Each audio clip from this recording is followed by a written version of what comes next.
What's going on, Cunt Stream Nation? Let's get right into the news. Fuck you, Keemstar. What's going on, everybody? This is, of course, CNN, the Cunt News Network, and today we've got Ren, Robert, Ishar, and Lo-Fi. We will be covering fake news, real news, all kinds of crazy news. I don't know where to fucking start. We've got so much news. There's just so much goddamn news. There's so much going on in the world. So many things. Rob's getting arrested for fucking jerking off in public. Hey, I was in a sensory deprivation tank, dude. It should have been legal. That's some bullshit. Say what you want. We all know what happened.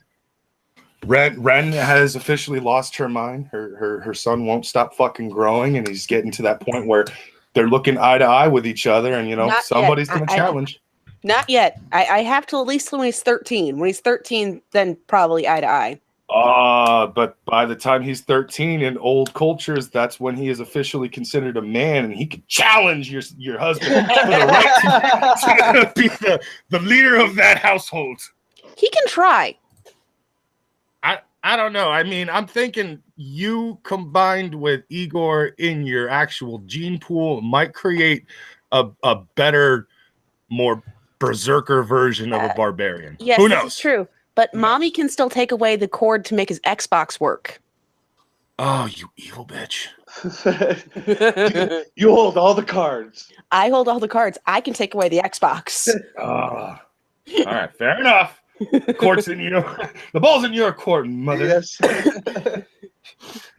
All right, so why don't we go ahead and start with a funny news story? Who's got a funny news story? I have one. Yeah, let's go with funny first. Yeah, let's go with the funny news story. Rob, how about you start? This is kind of relevant to the ideas that have been floating around fucking YouTube. Turns out a third of millennials aren't sure the Earth is round. Survey finds there are way more flat earthers than we would believe. That's not funny. That's tragic. That's depressing. Actually, that's not funny. You son of a bitch. That's really sad. You lied to us. I woke up for these news. Oh no! Sorry, man. I thought it was fun. I thought it was funny to laugh at these people, but you're right. You're making me see the fucking the dark lining on the silver cloud. That's just sad, and it's making me glad I have rum. It's making me wish I had rum. I'm gonna go to work. Really sad now. Then so. Well, let me pound through this, and then we can move on to a train story that is much funnier. But turns out a new national poll reveals that 18 to 24-year-olds are the largest group in the country who refuse to accept the scientific facts of the world's shape. YouGov, a British market research firm, polled 8,215 adults in the United States to find out if they ever believed the flat Earth movement. Only 66% of young millennials answered that they always believed the world is round. Science teachers across the U.S. will be shaking their heads after learning that 9% of young adults answered that they have always believed the planet was flat. That's almost 10% of millennials. To be fair, at least 66% went, no, that's just stupid. At least more than half believe that the Earth is round, because it is. More than half is a pretty low benchmark. For millennials, though, you just have to lower the shape of the Earth. This is the shape of the Earth. But in general, with millennials, you just have to lower your expectations. It is the most basic of basic. We shouldn't have to lower. No. God, our country's gonna go to shit as soon as we lower the expectations. No, yeah, stop lowering expectations. That's basically that's the equivalent to fucking participation trophies. Look, these kids need to get the shit together and stop being fucking assholes. Like, okay, 66% of them. Okay, cool. Yeah, the world is fucking round or rounded. Whatever fucking word you want to use to actually describe its shape. Just the corners. It's all round in the corners. Brackus, we are talking about the same group that some of them had to be told, you don't eat Tide Pods and please don't snort condoms. Yeah, in my generation, we were told don't jump off the roof of a fucking house. So we're all stupid at some point in our lives. Oh, I just offended the fucking millennials. Damn Yes, it! you did. Brockus is now going to implode on himself. No, I'm gonna Need commit another host. seppuku. Okay, so we have another 9% that said of young adults that said they thought the planet was spherical but had doubts about it. And in a disturbing display of indecision, 16% of millennials said they weren't sure what shape of the planet was. What shape the planet was. How are you not? 16% are not sure, are undecided, are on the fence about what shape the motherfucking planet is. That's when I would have grabbed a globe from the fucking the science class and just whacked every one of those kids upside the head. Be like, "You sure now?" And this is what happens when we don't pay our teachers well. I know I've said this before, but this is just the most laughably bullshit thing. That means that, like, if you have to go to school and you go to high school and college and you learn everything about being like a NASA engineer, and then you graduate, you get a job at NASA and they sit you down in a room and they say everything you've learned and spent money on to learn it up to this point is bullshit. Here's the actual science. And by the way, you're sworn to secrecy upon pain of death now. And the scam has never been publicly revealed. Like, it's just such a huge conspiracy that the Earth is flat. It's like, holy fuck. And Robert, I'm supposed to ask you if you called your mom today. No, I have not. I need to. Okay. I need to. Yes. Your brother was just reminding you and chat. No, very good, Mark. Appreciate that. I got to point something out. All right. I was actually just on a stream with Mark before I hopped on over to the CNN Hangouts and everything. When the two of you are on the same stream together, I can hear a difference in your voices. I can actually, tell the difference between Mark and Robert. Half the people can, half the people who meet us can, and the other half cannot. They cannot spot a difference. It's the weirdest thing. Here's the problem I have, though. Separate, when I'm just streaming with you, when I'm just streaming with Mark, I can't fucking tell. That's the same goddamn thing. What happened? Mark sounds like Robert. Robert sounds like Mark. Finkel is Einhorn. Einhorn is Finkel. Damn it! Einhorn is a man. $5 super chat from Billy Senpai. Tide Pods are the new world's way of natural selection. Let it happen. Oh yeah. Darwinism at its finest. Yeah, no kidding. Also, Mark is saying in chat, it's her birthday, damn it, and towards you, Robert. Robert, call your mother. Yeah, tell her happy birthday. We are going to shame you now because you did not call your mother on her birthday. This woman gave life to you. She sacrificed. Call your mother. I don't have an actual bell, but I have an empty bottle of Coke here. Shame! Shame! Okay. All right, so let's go ahead and move on to something a little funnier and less, oh my God, what happened to kids these days? God, I'm good. No, Igor. No. Hey, what is Igor doing now? He's suggesting that he'll break out his soundboard. I'm telling him no. No, Igor.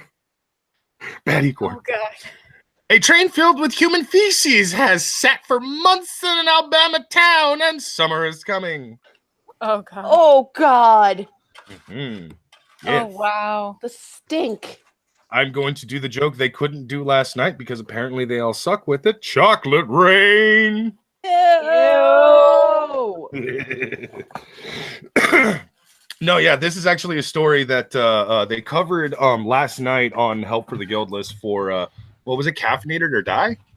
Yeah. Yes. Mm-hmm. Yeah, and so it was Sparky, Cassie, and Antoine, and eventually Lo-Fi joined in. Myself and Zell were way too tired to actually jump in, but whatever, not a big deal. This was a story, and I thought, the CNN audience would really love to hear about it. You just stole my chocolate rain joke. Thank you. You didn't do it last night. Yes, I did. I see Wiener says, "What a shit show." There was so many comments like that. Of course, it's poop. You have to have fun. A train carrying approximately 10 million pounds of human waste is stuck in an Alabama rail yard, leaving about 1,000 nearby residents stuck with a foulness permeating their hometown. Oh my God. So basically, there's so much shit. It's creating a fucking cloud of just shit smell, and it's actually going throughout the entire town. Wow. And why can't they move it? I think there's actually a reason for it somewhere down here. I didn't read the entire article. I was laughing way too fucking hard when they were talking about this last night. Lo-Fi, do you remember why they couldn't actually move the fucking train? Because it was deemed that it wasn't toxic, because it wasn't raw sewage, it was pure human poopy. So it wasn't toxic, so there was no need. So they should go through a lot of legislations which would tie it up further. Yeah. So they're waiting for the Alabama legislation to say move the damn train. Yeah. And when it, if this keeps up, it's all gonna. They were advised to not ask for it to be moved anymore, because if they did, it would be there longer. Oh, well. So politicians at their best. Aren't we lucky? Well, we all knew politicians were shitty, but just not that level. Aha! Puns.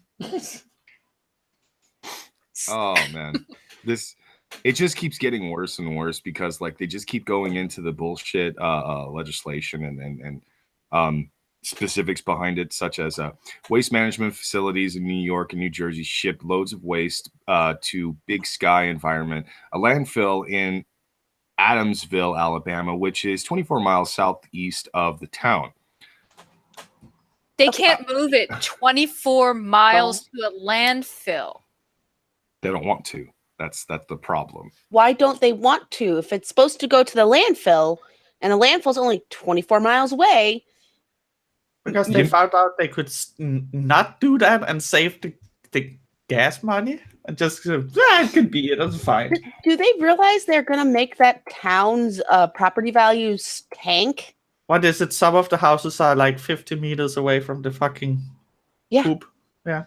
Anyone near the train where this train is parked, their home values are going to tank because who's going to buy a house there? And then you have to consider that summer is coming and it's Alabama, which means it's going to be humid as all get out. That is not a good combination for having human waste right there. And that town's going to stink even more. They might actually sweat poop at that point. Whoever's making these decisions can kiss their career goodbye. I'm pretty sure they won't get voted back in. Maybe the poop industry votes them back in. No, someone else is going to get voted in. What's going to end up happening is there's going to be one very angry town come summer, and anyone who's on that town council who has not voted to already, hey, let's fucking move this, they're going to get voted out because the town's going to go, you know how bad it smells outside? I mean, seriously. It's not right. It's even more fucked up because let's see. Parish Mayor Heather Hall told CNN that as many as 250 containers have been sitting in a rail yard next to a baseball and softball field. Oh, that must be pleasant for the kids. Oh, those kids aren't going to play. Those kids aren't going to be playing baseball or softball. The parents are going to go, no, I can't go to your games. Why? It stinks. Well, not only that, but, it's going to attract all sorts of nasty bugs that are going to carry all kinds of diseases. Oh, God, the flies. There's a new breed of mosquito floating around in those fucking ballparks right now. And people are going to start getting sick, and it's just going to be nasty. Oh, yeah. And John Sislowski says it's also a massive fire hazard. Just in case you wanted an extra bonus on this lovely Sunday. Oh, come on. You know that there's going to be some shithead teenager, excusing the pun, who's going to want to set that on fire. Oh, yeah. I'm surprised nobody's done it yet. They probably can't get away with it because it's winter, or supposed to be spring, but it's not. Spring is lying to us this year. Yeah, no kidding. I'm still dealing with a snowstorm. Oh God. You want to know what else this chick told CNN? What? Hall expected the poop train to be moved out within days when it first arrived in February. She told WBRC just last week she met with Alabama Governor Kay Ivey and other state lawmakers to find a solution to the ongoing problem. She was assured by the Environmental Protection Agency that the Alabama Department of Environmental Management that the waste is not dangerous because it's bio waste and not raw sewage. Other than it smelling absolutely terrible, I have to trust them that it's not going to hurt you. It's hurting their way of life, you cunt. Everybody has to step outside and smell it. Think of all the restaurants that are losing money because someone parks their car, gets out. Let's go into the rest. You smell shit? God, this town stinks. Let's go to a different town. It's fucking terrible because it's like these townsfolk have to deal with all this shit. It just makes me wonder, like, why did you pick that spot to, one, create a landfill, and two, create a town? Well, the town probably pre-existed the landfill. Most likely. I'm not saying your shitty line there, Igor. Do not need two producers. Is he the one commenting in the side chat? Yes, that's him. They could feel like they're living in India. Oh, they need more rape gangs. Is he happy with himself now? I think he is. Come to Alabama. There's a small town that's just like India. It smells. It's like home. Thank you. Come again. People are gonna... when it's hot and the shit is everywhere. It's just like summer India. Delhi. So basically what you're saying is eventually everyone in that town's going to move out and it'll just be one giant town of only people who are Indian. Yes. Because they'll be the only ones who can handle living there. So many curry shops. Fucking Indians. What a delightful, shitty people. This is such a shitty situation for them. Yes, it is. Everything works. Oh my God, Zell is in the chat saying, update, the poop is confirmed to be Korean poop. 70 people have died from it. All right.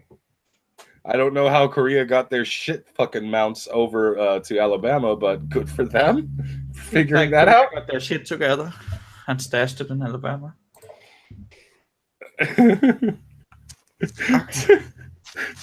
treat this shit train like darkies. Admit it's impossible to ignore and get out of our land. Build a wall. Oh God. All right. I think we've had enough of this shitty situation in Alabama. Let's go ahead and move on to another story. I mean, we've got lots of fucking things to talk about here. Who wants to go next? Ooh, Lo-Fi, how about we go with one of your stories? Okay, so I have man attacked girlfriend with pizza. What? And some of my sources, mainly my own Twitter, points to it being Monday and Matt. Okay. Yes. Lo-Fi. That was amazing. He was highly intoxicated when he hit his girlfriend in the face with a pizza. Ohio cop says. An Ohio woman was assaulted by her boyfriend Monday and Matt with a pizza earlier this week. She told police, according to multiple media reports. Monday and Matt Jarbo was arrested and faces charges of assault and criminal damaging of endangering, according to jail records. He was released from jail on Thursday. Why do I imagine this adds to the checkmark thing?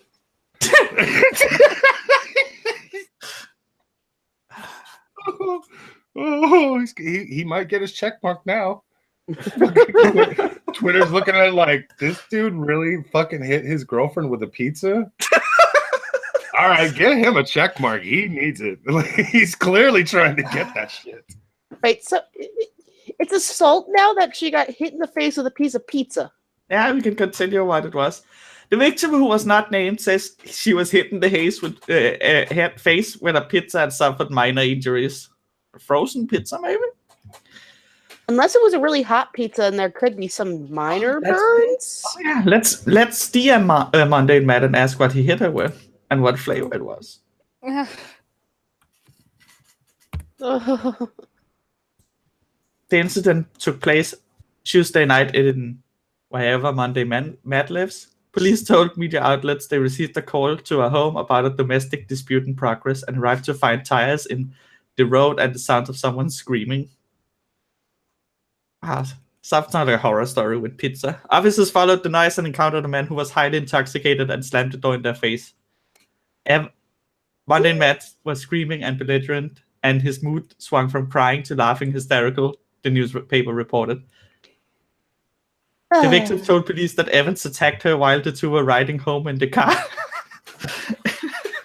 And the assault included screaming at her, pushing her multiple times, and hitting her with pizza.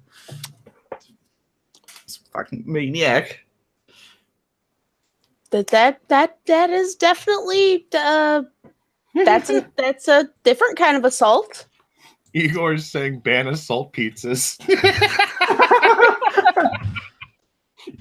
He's supposed to be producing. He's just supposed to be running my camera. See, I posted the Twitter status that shows it was Mundane Matt in the site called chat there. So if someone can screen share that.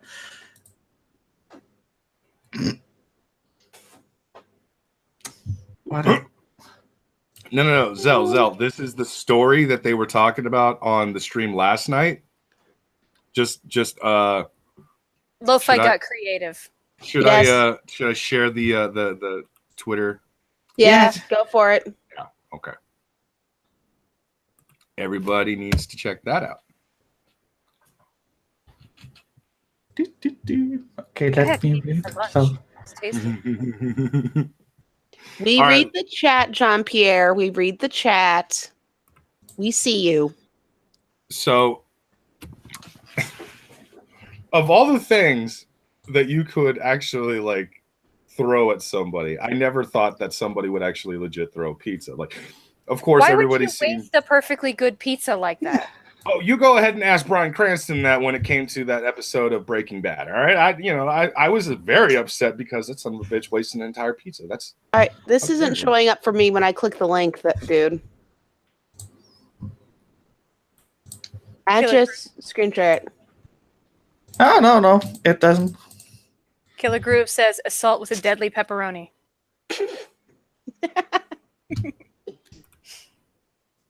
Hold on a second.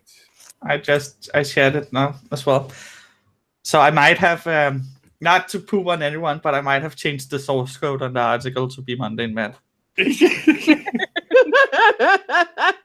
She worked on this for quite some time, actually. I never changed source code on anything, so it's just one of those. You are so gonna get in trouble there, Lo-Fi. And hey, hello there, Magog. Hi, Magog. At least I don't blame him of shooting up places. I just blame him of assaulting his girlfriend with a pizza. I don't see the problem.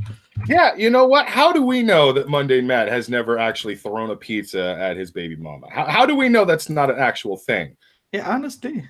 Also, how do we know that Magog of Morscar does not currently have 5 dead hookers in his apartment right now? All how do we know that? Pizza. Exactly. Pizza assault. Yes. How do we know that the 25 tons of shit is not just Mundane Matt walking around in Alabama? How do we know that? We don't. There's no evidence. He's got a baby. Are you kidding me? He can't travel. He's not going to Alabama. So there's 2 piles of shit someplace. Oh, yeah. I feel like Magog's dead hooker situation is death by mozzarella, but that's just my opinion. That's entirely possible. It's entirely very possible. Oh, he's doing the fucking Zell shit again. Okay, next article.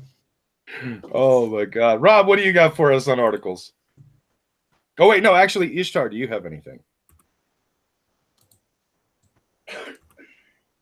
Quiet. Yeah, Rob is currently fucking muted, like the dick he is. Yes, his mom. Ishtar, it's mom's mom's girlfriend, mom's birthday. Jesus fucking Christ, my brain. Oh yeah, we probably berated him enough to where now he actually has to make that phone call. Well, yes. I mean, who forgets his mom's birthday? I don't know. I forget his mom's birthday a lot. Well, that's obviously you don't forget someone. You can forget someone else's mom's birthday. That's not your problem. Oh. But your own mother's birthday, I think that's a rule that no matter, you have to remember your mom's birthday. That's a rule. Yeah. All right. Well, let's move on to one of your stories, Ren. All right. What about Ishtar? Didn't she have stories? You just asked her. Bragas, you. She's not answering. Okay, Ren, take a story. I'll contact Ishtar and say. I did answer you, but apparently my cat stepped on my mute button. Oh. Oh. So I'm sitting here talking to you guys and just not cluing in. Okay, Ishtar. You go, girl. Your cat's an asshole. He is kind of a dick when he wants attention, yes. But that's life. So I've got Trump blaming the Syria chemical attack on Obama, or a child being scarred by bed bugs. Take your pick. Oh, fantastically funny news. Sorry. Take the blaming. Take the what?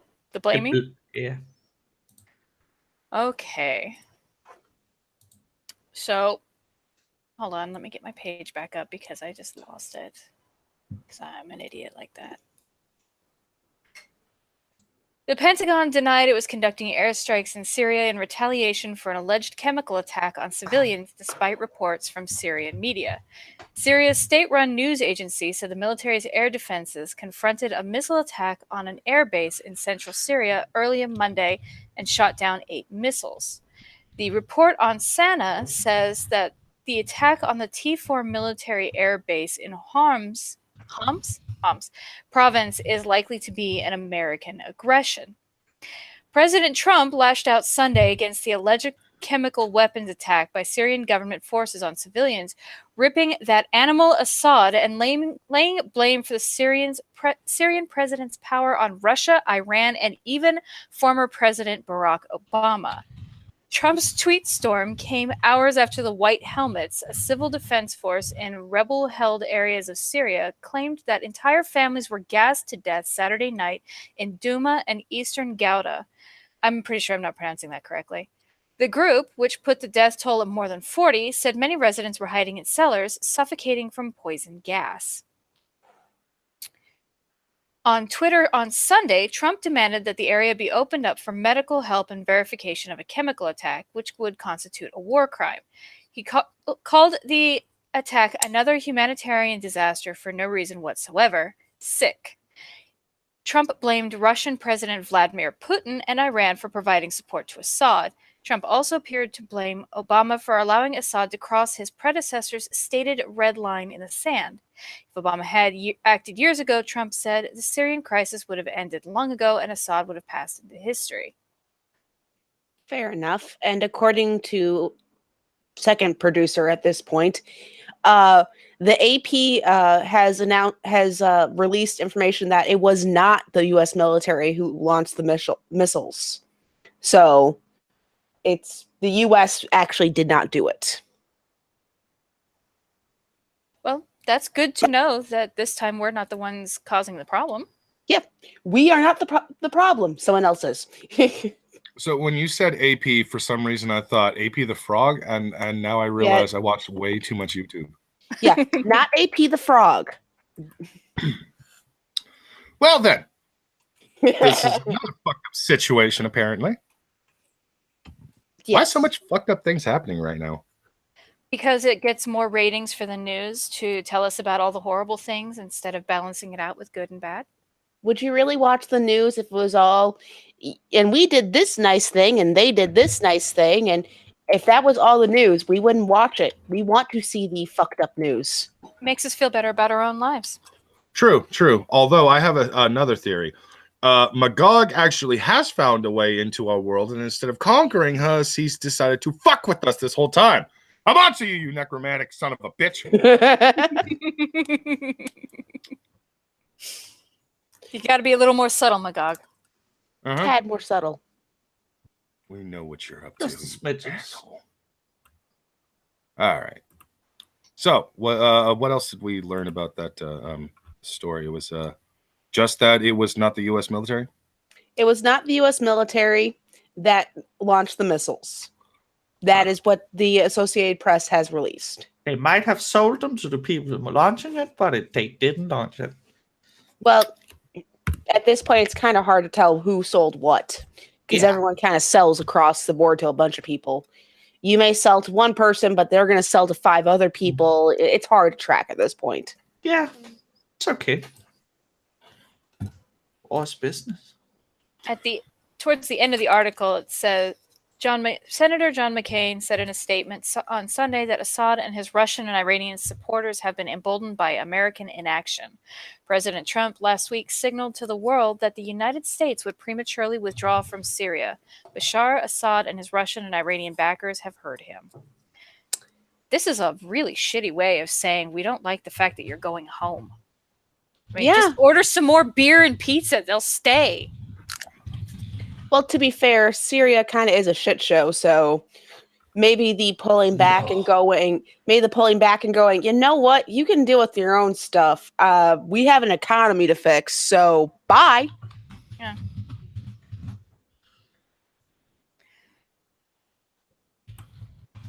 I go away for like 2 goddamn seconds because I fucking dropped something, and everybody goes quiet on me. What happened? I don't know. Because you came back, we don't like you. Oh my god! All right, that's just rude. Yeah.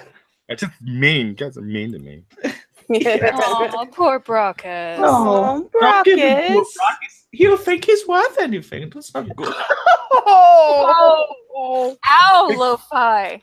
Speaking of people being mean, Jimmy Kimmel defends mean-spirited dig at Melania Trump, apologizes for lewd Hannity joke. Don't apologize. Let me just point out that Jimmy Kimmel has been coming under fire quite a lot lately. Now, I have to ask the question, is it warranted? Sometimes yes, sometimes no. Now, just humor that people don't find funny, he shouldn't have to apologize. I don't think you should ever apologize for a joke. No, it's not even just that. It's anytime Jimmy Kimmel speaks up. Almost anytime he has an episode, I've seen so many different tweets, so many different videos about Jimmy Kimmel in the last few weeks, and I think it all started with the Oscars. As soon as he made that really stupid joke about Oscar being like the most famous man in Hollywood and the most loved man in Hollywood, and it's because he has no penis and all that stuff. It started making me think, like, what the fuck happened to Jimmy? Did he really just cave and completely conform to what everybody wanted him to be and, pandering to the extreme crazy left and all that? Or is this just an act? This is just Jimmy trying to stay relevant. This is just Jimmy trying to actually be, Jimmy Kimmel still.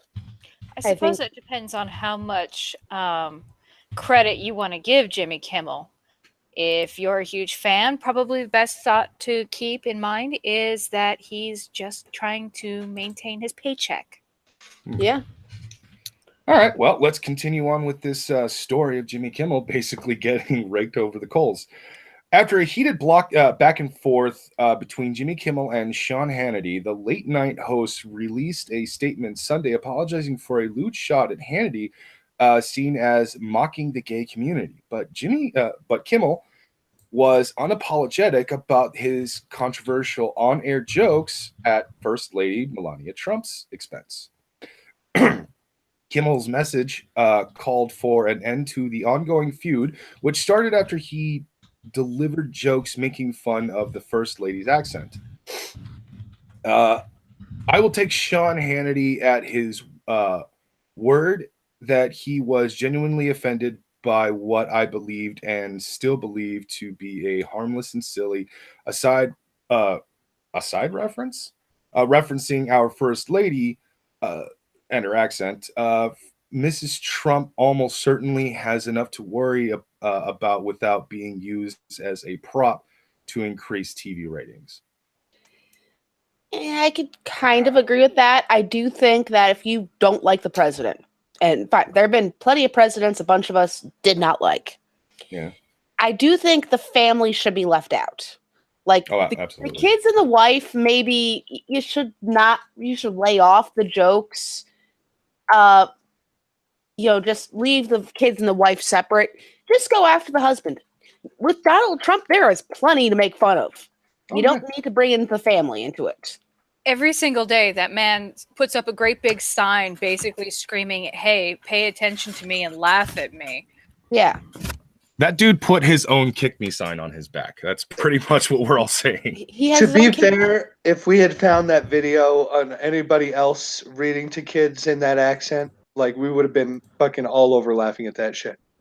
Yeah, I think it is harmless to go after the accent with reading to kids. Yeah, like there's a few little jokes you can make here and there.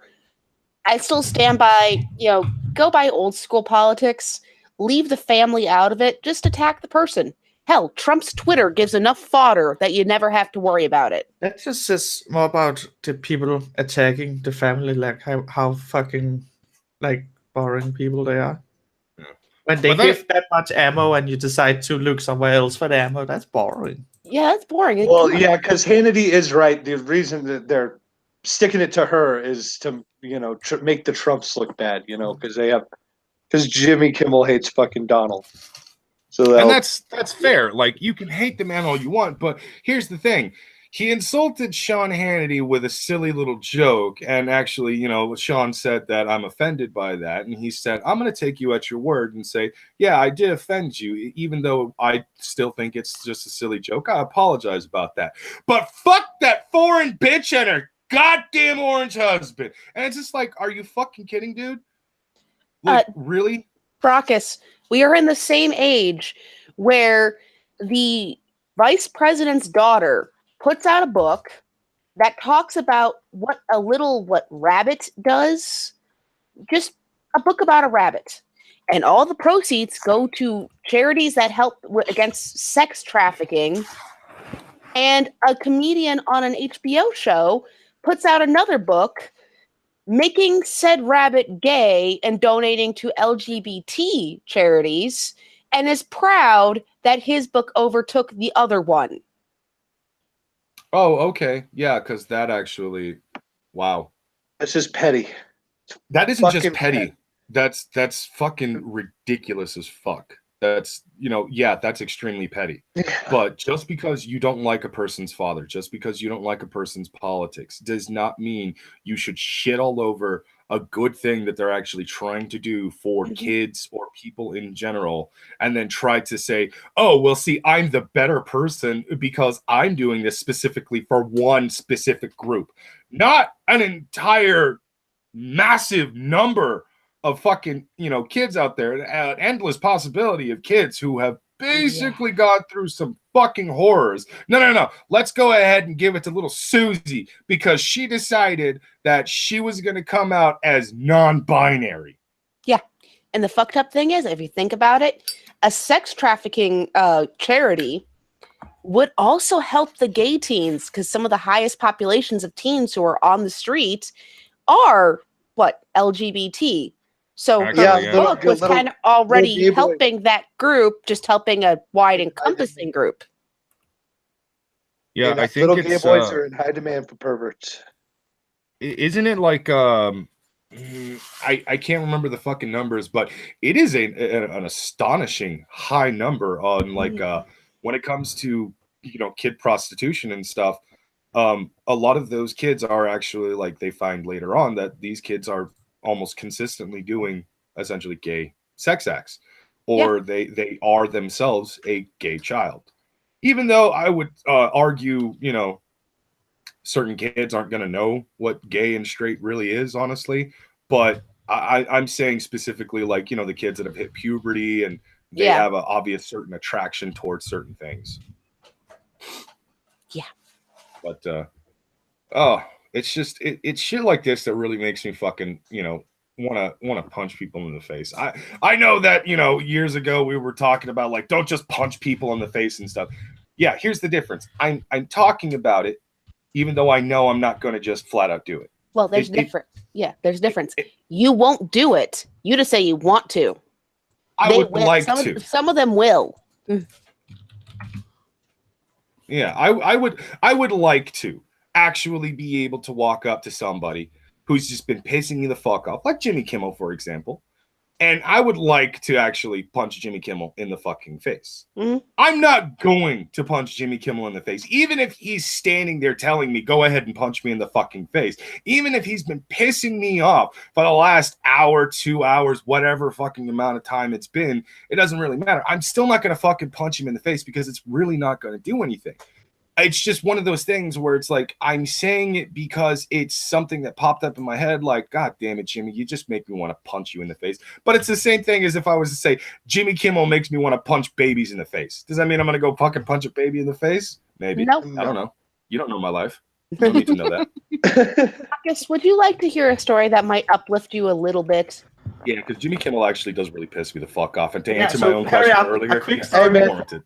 You know, and some babies can really take a hit too. Yeah. And some of them just have those smug little faces that I know they're just fucking really asking for it. Some of them never shut up, even when you shake them just for minutes at a time. The screaming, it never ends. No. Depends on the kid. And whether or not you use chloroform. And if the pillow is breathable. I found a shock collar works really well. Oh, God. There's so many things happening right now. All right, let's move on to another topic. Shaking babies might not be a very popular one. Well, it's pretty popular here. All right. Bill Maher doesn't like Laura Ingraham. He hates the boycott of her show even more. Okay. Apparently, Bill Maher on his show actually stood up saying that. Let me get to the part of the article where he says it. Bill Maher does have some principles. He does have some part and things. He does think that people are going to argue back against her, but Maher said he didn't agree with Ingram's stance on that or many other issues, and even called her a deliberately terrible person. But he said it's her First Amendment right to say what she wants. So he's outright saying people shouldn't boycott her show because First Amendment, she has a right to say what she wants, and we have the right to disagree with her. Well, technically that is true. And we also have the right to choose not to watch her show or support her in any way, shape, or form if we choose not to agree with what she's saying. Now, yeah. I'm at a loss here. I'm forgetting who Laura Ingraham is exactly. Could somebody give me a refresher? She's a host. She has a show on Fox. She's a Fox. She's a show on Fox News, and it's that stupid bitch. She's in the midst of an advertiser revolt after she taunted a shooting survivor turned gun control advocate, David Hogg, about his college rejections. Okay, the 17-year-old retaliated by encouraging his hundreds of thousands of followers to pressure companies to stop advertising on the Ingram angle. Well, basically what it was is he went on CNN and said that he had been rejected by all these colleges. The reason was, and I mean, all this happened before the Parkland shooting, before he got in the spotlight, because his SAT scores weren't good enough. Mm-hmm. And so CNN just went off. It's like, what kind of dumbass college wouldn't want to take you? I mean, like, you've taken the country by storm. Like, they should be kicking down your door. And Laura Ingraham was just responding to it, going what he's doing now has no bearing on his SAT scores. Called it, yeah, and it's like he wasn't good enough to get into these colleges. She was just responding to that video, and so he got all butthurt and started a boycott. Yeah. Of course. No, in all honesty, yeah, that's the kind of, like, I don't like half the people at Fox News. I'm not even gonna lie about that. I've never actually hidden my disliking of Fox News. Fox News, CNN, all the mainstream media, fucking channels and shit like that, they tend to rub me the wrong way. I don't like their news channels. Everybody tries to say, Oh yeah, we're an unbiased source. No, you're very biased. Quit lying about that. No, they're totally biased. But I do like Tucker, and I like Jason Shavitz. Yeah. He's the head of the oversight committee.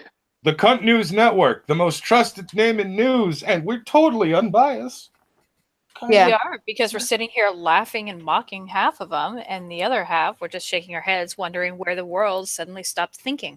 Yeah, well, we are actually the kind of people that will punch on all fucking sides. We don't give a shit. Punch especially up, punch Monday down, punch Matt, left, because right. that guy is fucking insane.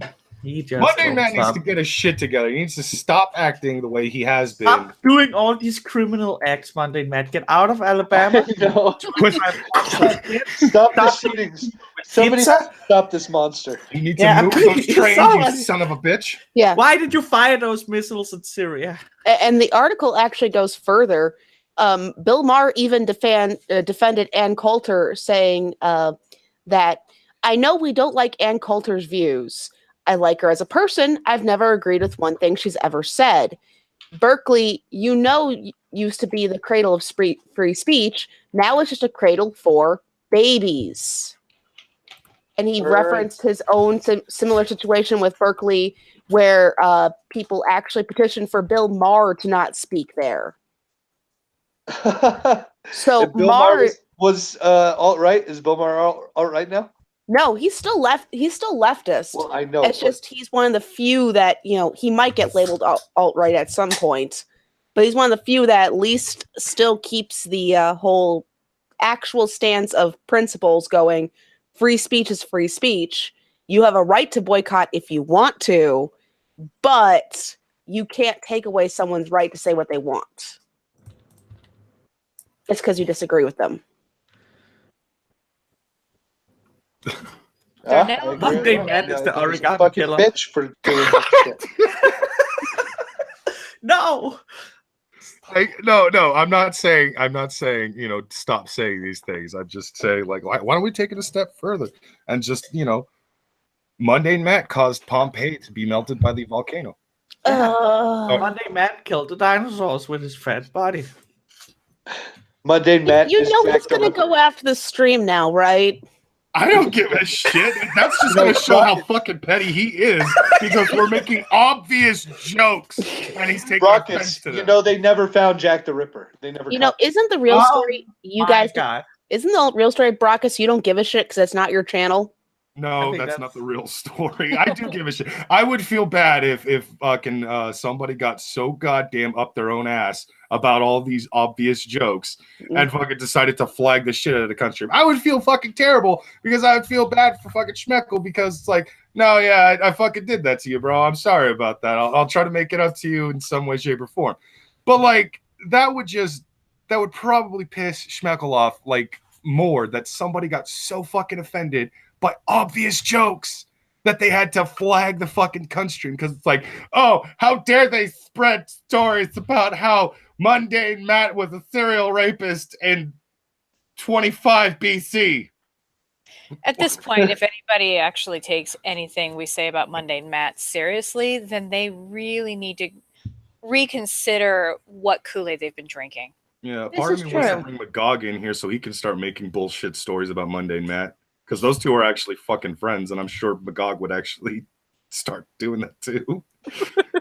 I don't know. It seems like fun, because he made such a big deal about people, spreading mis stories about him, and it's just like, dude, really? That happens all the time, anyways. Why are you making a big deal out of it now? Well, it's because he thinks he's bigger than he is. Zelblastia makes an excellent point. Mundane Matt was really Rage After Storm. Oh my god. Confirmed. I never saw it. Of course it had to be him. Those glasses, all he has to do is put different ones on, and it's changing him entirely. Yes, totally. He has magic sex-changing glasses that he's not sharing with the rest of the trans community. Mundane Matt is the reason Magog of Morscar cannot actually conquer our world right now. That's what's holding him back. Okay, I am gonna go now to work. All right. Take it easy, Lo-Fi. People are having fun in the chat. We got Mundane Matt was the one that whipped Kunta Kinte and Roots. Mundane Matt is why George Lucas added all that shit to Star Wars. Fuck Mundane Matt. It's like, that's some bullshit. John Doe, boycott Mundane Matt. He took away Brockus's baby he was trying to Hey, hon, can you send him for me at the washroom? Mundane Matt was Rosebud. Mundane Matt is better than Mundane Brockus, as per Magog of Morska. You son of a bitch. Zell is no BS confirmed. Mundane Matt shot first. Mundane Matt did 7-Eleven. Yes. I think you got that one wrong there, buddy. You know what? I swear I think we may have accidentally created a new internet craze where instead of everybody creating these new legends of Chuck Norris, everybody's gonna start creating these obviously false stories of Mundane Matt. Infamous legend, the infamous history of Mundane Matt. Well, that ought to help him feel very paid attention to. Mundane Matt wrote The Last Jedi. That's harsh. Oh, no, okay. See, Matt, if you're listening, I still love you, bro, but that's just blasphemous right there. All right. Yeah, but didn't Mundane Matt like The Last Jedi? Mundane Matt Oh, played that's the right. post-nightclub shooting from Blue Collar Canuck. Mundane Matt also liked Ready Player One, and that's again blasphemous. You fucking invalid son of a bitch. So what you're saying is no one should subscribe to his YouTube channel where he's trying to comment on film and television. No, yeah, totally. Mundane Matt is responsible for Nickelback. I enjoy $3 Theater, to be honest. You know, I didn't hate Ready Player One. It was pretty much exactly what I expected it to be. I didn't go in with it. It didn't let me down in the crappiness department. But I think like the reason I went to go see it was to go see all the references, and all of those were different from the book. So I was kind of a happy camper. I have not seen Ready Player One yet. Magog saying Mundane Matt made millions delivering pizzas to his own house.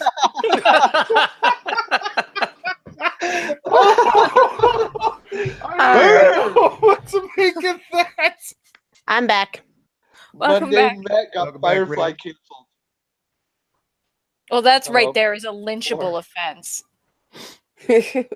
That's pretty much where the hate mob is coming after Matt. Okay, I'm not gonna lie now. I apologize, man. We've been ripping on you really hard and everything. I mean, you clearly deserve it, but you didn't deserve the hate mob that is coming for you in 3, 2, 1.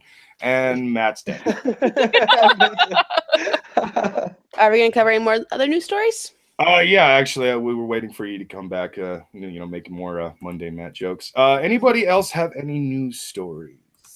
I have 2 more, but if someone else has one, I have one, but I'm a little reluctant to share it because I will share it. But I swear to God, guys, if we get into a 2-hour gun debate, I am gonna fucking flip. No, let's avoid gun debate, please. Okay, we don't have to. I mean, I could just share the story, and we could just share the story without getting into the fucking debate. No, yeah. We just share the story. We don't need to go into any kind of crazy debate. If anything, we'll just go back to making fun of another YouTuber. I say instead of Mundane Matt, we start picking on Trippy Poo. Sounds good, because this is actually fairly relevant to what's going on. Okay. Goddamn fucking ads all day. Federal judge upholds Massachusetts ban on AR-15 large capacity magazines. Okay. Federal district court judge in Boston has upheld the state's ban on assault weapons, AR-15 semi-automatic rifles, and large capacity magazines, finding that the issue is not a constitutional matter, but one for each state to determine on its own politically.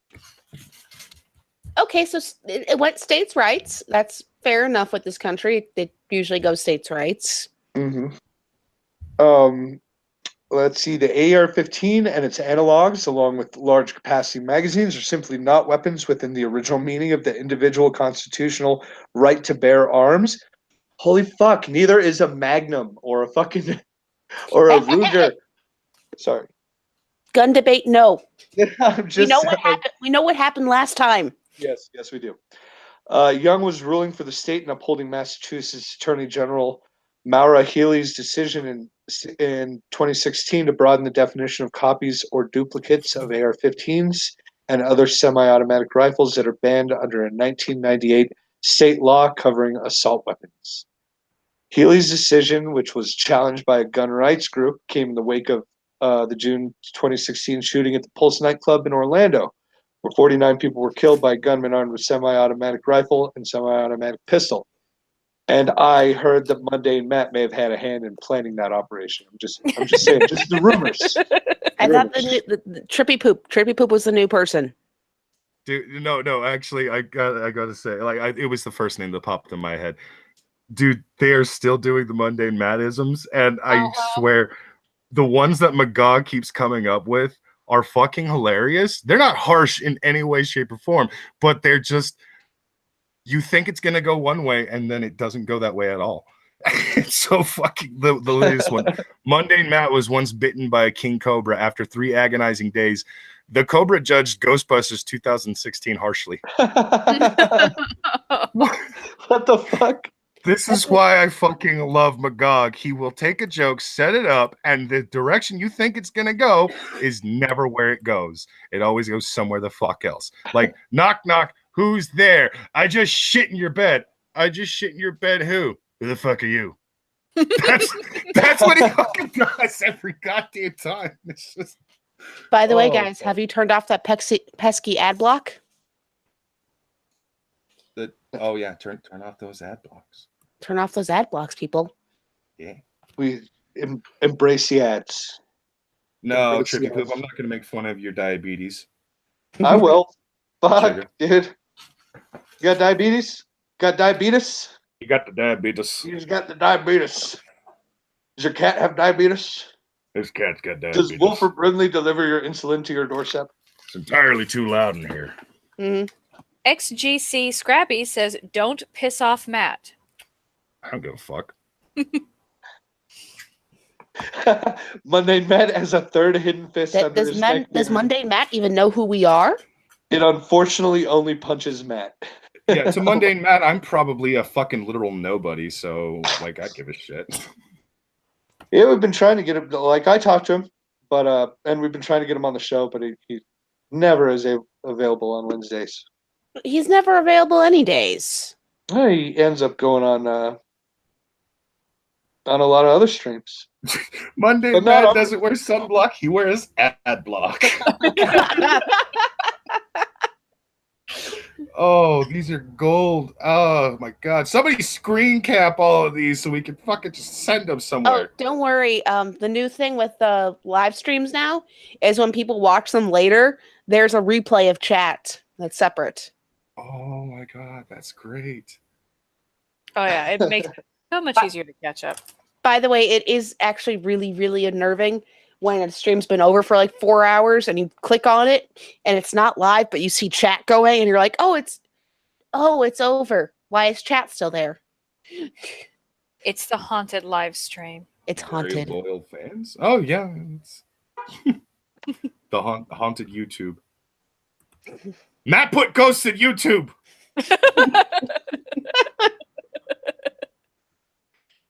All right. Oh well, so Darnell in the chat, real quick. Darnell in the chat, Photoshop Matt's head on the guy who was whipping Kunta Kinte in Roots and posted it on Twitter. Oh my God, Darnell! I need to see this. I need to see this right now.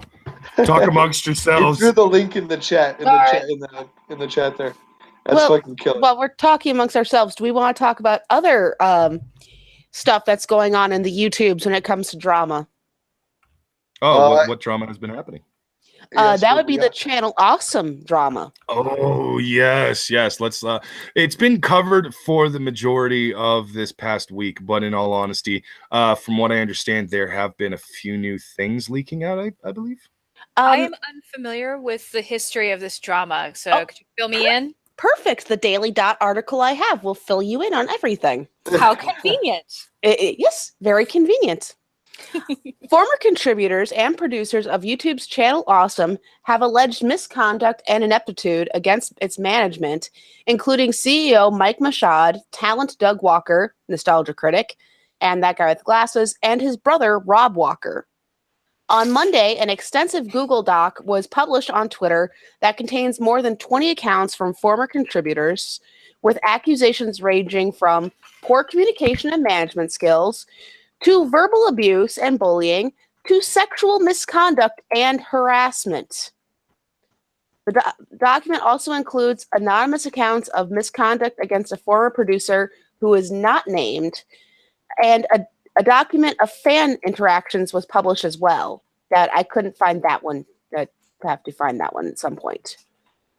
If anyone's seen it, the Google Doc was 60 pages long. Sorry, up to 70 now.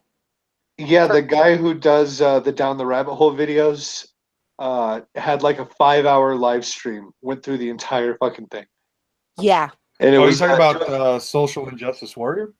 No. Social Justice Warrior has done a series, and not Gypsy V. He got a hold of the document before everyone else because he was actually talking to a lot of the contributors beforehand, and he was getting that document. He got that document as it was being written up before it was in its final form. So he has a series. If you guys want to check it out, it's actually really good. Where he actually will be talking to some of the people as well. I just have to butt in. We have a comment from Sal. Monday, Matt once caught on fire. The fire's okay, but I had to take part in intense therapy and counseling. Yes. And then we have from Mark. Monday, Matt legally changed his name from Tedious Matt, but he thought it was too flashy. Oh. Yeah. Continuing on with the article. Across the accounts, a pattern of neglect, bullying, and miscommunication emerges, as does a pattern of placing blame and harassment on contributors, women especially. Contributors and producers were not generally paid by Channel Awesome. Our payment was exposure. Because, of course, that pays the bills and buys food and, little things like that. Yeah, if you smoke cigarettes, it also gets you free cigarettes at the store because all you got to do is walk in. Oh, hey, you're that guy that was on that thing once. Yeah, totally. Exposure pays everything, right? Oh yeah. Here's your free stuff because you're on YouTube. Yeah. The doc's creation stemmed from Twitter conversations in early March that grew deeper and wider, with more people sharing stories and experiences. Since the doc was published, more than at least two more contributors left Channel Awesome, and fans have distanced themselves. The hashtag Change the Channel has also been circulating. Who left since they released it? I believe that would be Film Brain, Linkara, Todd in the Shadows left as well, and someone else left it too. There's like 4 now that have left Channel Awesome because there were, public face at this point. Yeah, but Todd in the Shadows probably left specifically with Lindsay Ellis when she left the channel because of... Todd recently just left. Oh, he recently just left? I did not know that Todd was actually still... Todd left at the same time as Film Brain and Linkara. Lindsay Ellis left a few years ago. Yeah, I know, and she went full fucking SJW. Have you seen her channel lately? I've seen her channel, and I've watched some of her stuff. While it's not for me, I will say she is one of the few that you could see, due to her research, why she thinks the way she does. I don't agree with it, but you can understand why she thinks it. I will say she actually is a little more well researched than most. And some of her stuff isn't as SJW-ish as others. Yeah, but okay. One of the biggest problems I had with Lindsay not too long ago, aside from consistently pointing out racism and sexism in movies like all the fucking time, she did a video where she was trying to put a stop to the you couldn't make a Mel Brooks movie today joke that was going around. Mm-hmm. And what she neglected to mention in her video was, before she even made that fucking video, and she could have easily edited this later, was that Mel Brooks actually did an interview.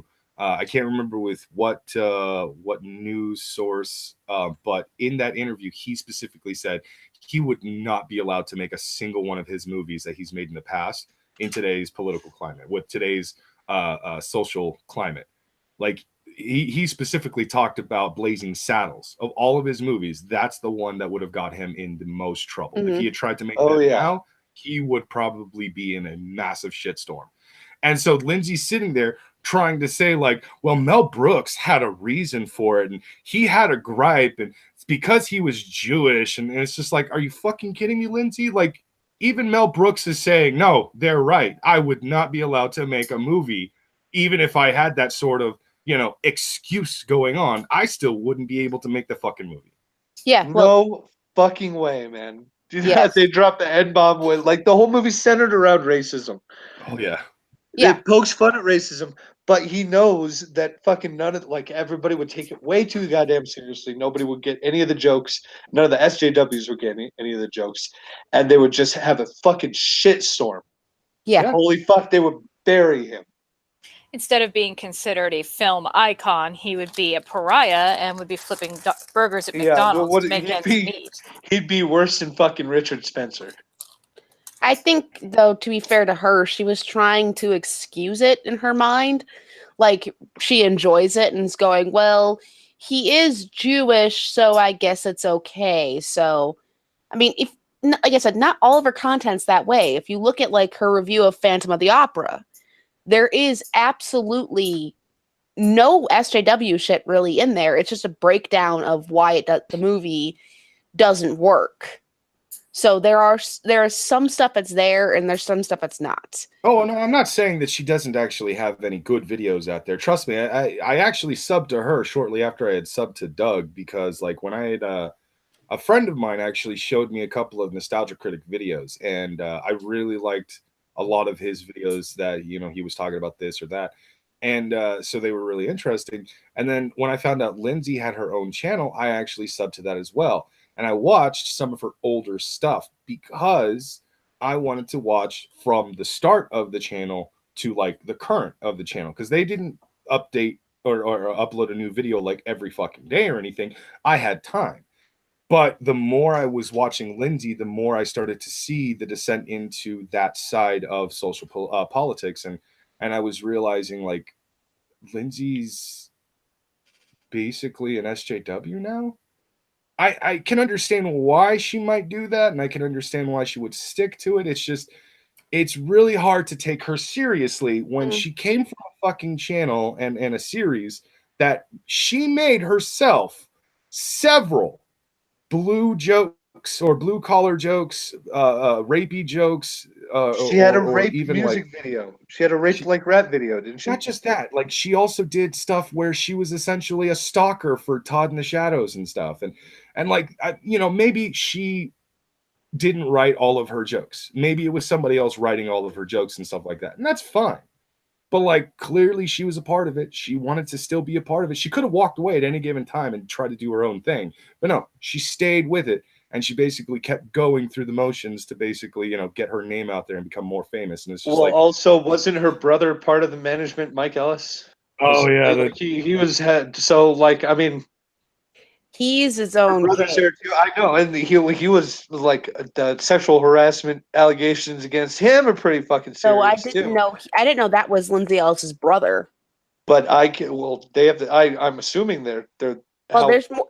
Ellis could be a common last name. So before we say that, I don't quite think that was her brother. I think that was just another guy with the last name Ellis. Okay, that could be the case. But forgive me for assuming that two people who work at the same website that have the same last name are related. Yeah.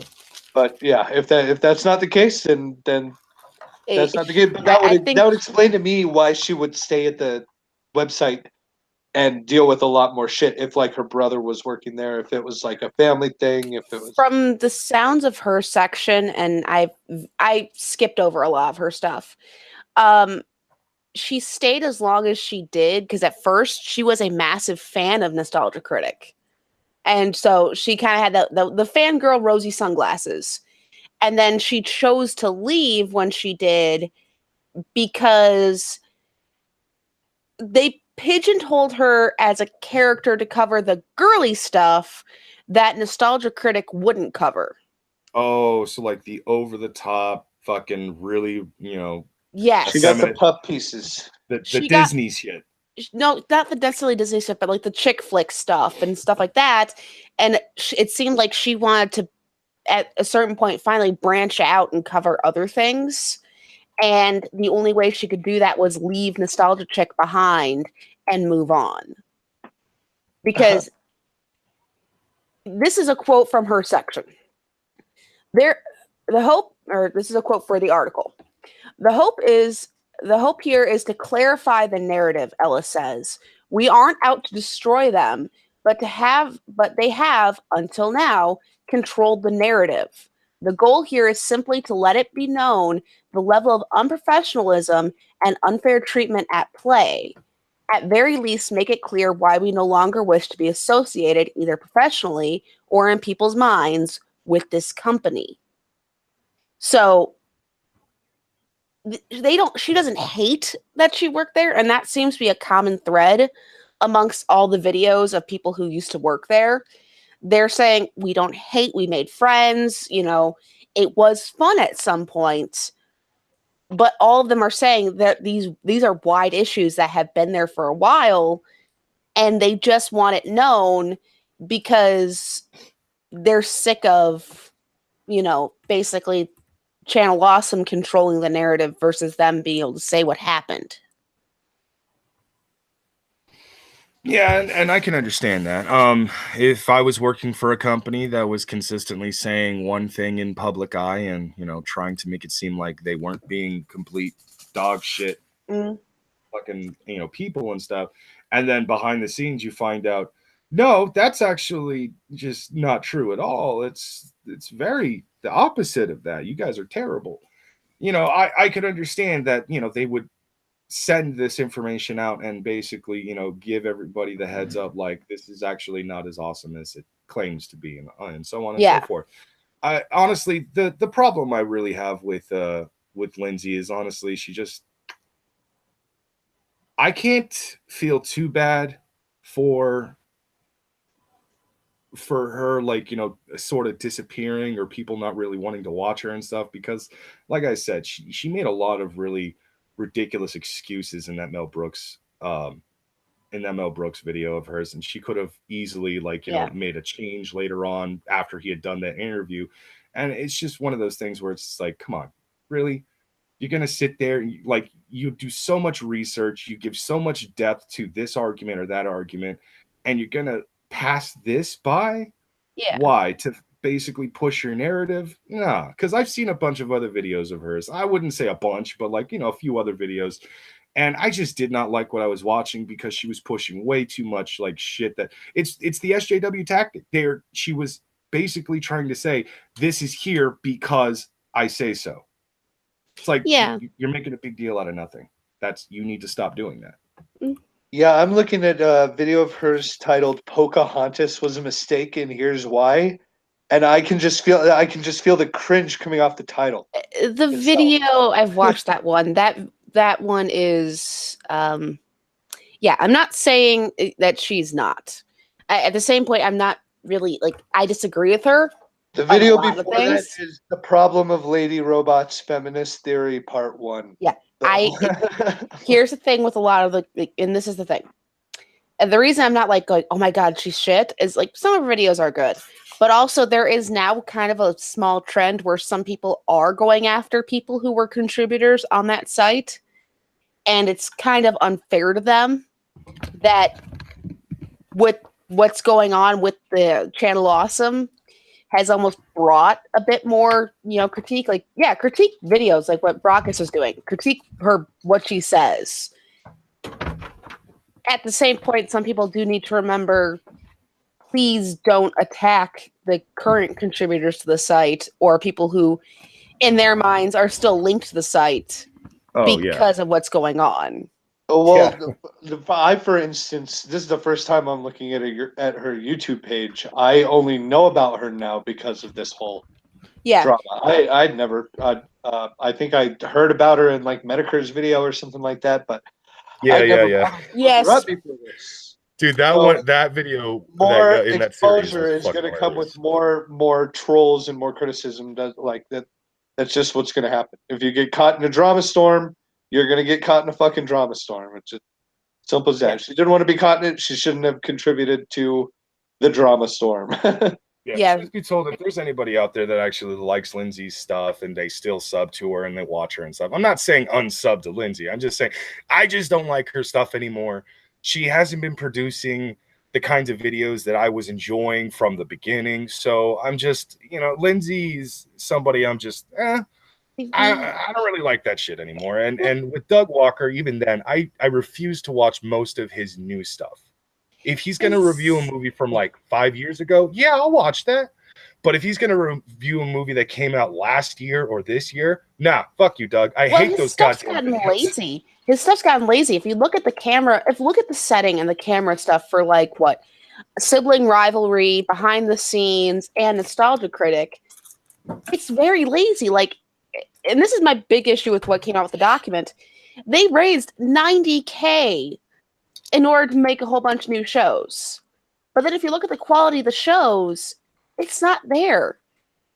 Like, yep. No. For massive channels, I'm not saying you always have to up your production quality, but it wouldn't, hurt to, embrace new trends like, say, live streaming, or maybe, I don't know, upping your production quality and costumes and stuff so that way you don't look like an early 2000s YouTube video. If people are gonna put in the effort and the money to support you, you just, to a certain extent, you owe them to put in a little extra effort to keep them entertained and show them that you appreciate them. Within reason. I kind of got to disagree. So on a lot of their movies now, and on a lot of the Nostalgia Critic stuff, their videos get hit because they show clips of the movie. And so their videos get taken down. So what hang on, let me finish. So what they do now is that, like, the regulars on the show are like Malcolm and Tamara and shit. They act out the movies now, which I could think is pretty cool. So at least I think they're putting effort into that. At least they're like, look, we can still fucking, it's kind of like what was it? Be Kind, Rewind. Mm-hmm. Where they get to play out the movies. It looks like it's a lot of fun, and they don't have to worry about getting hit by copyright. So I like that they found a workaround around that, and are still able to portray the story of the movie while still having fun with it. So I don't know. I don't hate their production quality. I think they've come up with some good ideas. That's not the problem. That's great that they're acting it out, but let's compare. I don't know. For Channel Awesome to be fair, let's compare Angry Joe's video game reviews to the Nostalgia Critic skits. I don't watch Angry Joe either. Well, Angry Joe, one does good green screen, but there's effort put into the costuming. There's effort put into a lot of the stuff. I'm not saying they're not putting effort in, but I'm saying they could put, given the fact they've got some bank that they make people support them, they could, I don't know, say maybe put a little bit of money into like the costuming or the green screen effects to look better. Yeah, Joe can't wear the same fucking Superman shirts and jackets over and over and over and over again. For fuck's sake, Joe, pick another superhero shirt. Well, that's fine. But look at my point was, like, look at the costuming when Angry Joe does those skits. Look at the green screen behind him. Yeah. It's still better than what the Nostalgia Critic does with his green screen. He could take a few tips from his friend and maybe up his production quality that way. I'm just saying. I don't really understand that myself. Absolutely. If you're making the money, you can at least afford the cosplay stuff.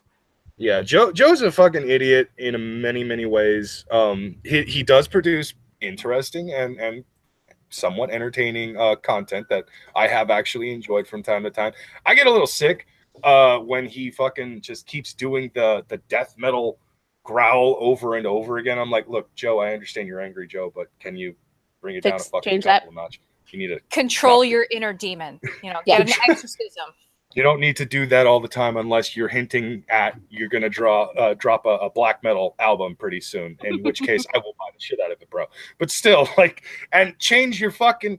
And not everything has to be Rep Superman, Rep Superboy. Calm the fuck down. Get Green Lantern in there from time to time. I almost only ever see him in Superman shirts and shit, and it's kind of his thing at this point.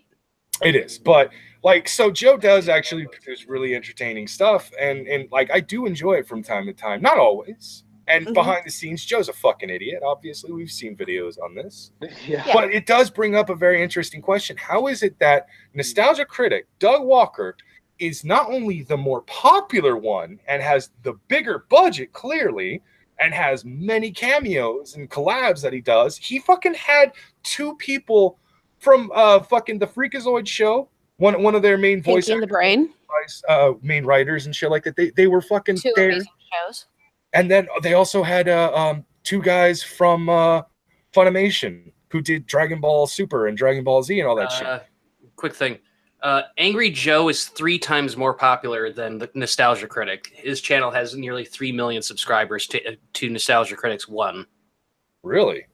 Oh, okay. No, then that makes sense to me, because I thought that Nostalgia Critic was the more popular of the two. Well, I think Nostalgia Critic has two. They have Channel Awesome channel and then Nostalgia Critic channel, right? No, it's Channel Awesome where his stuff is, and it's supposed to be shared with all the people, but it's basically Nostalgia Critic's channel.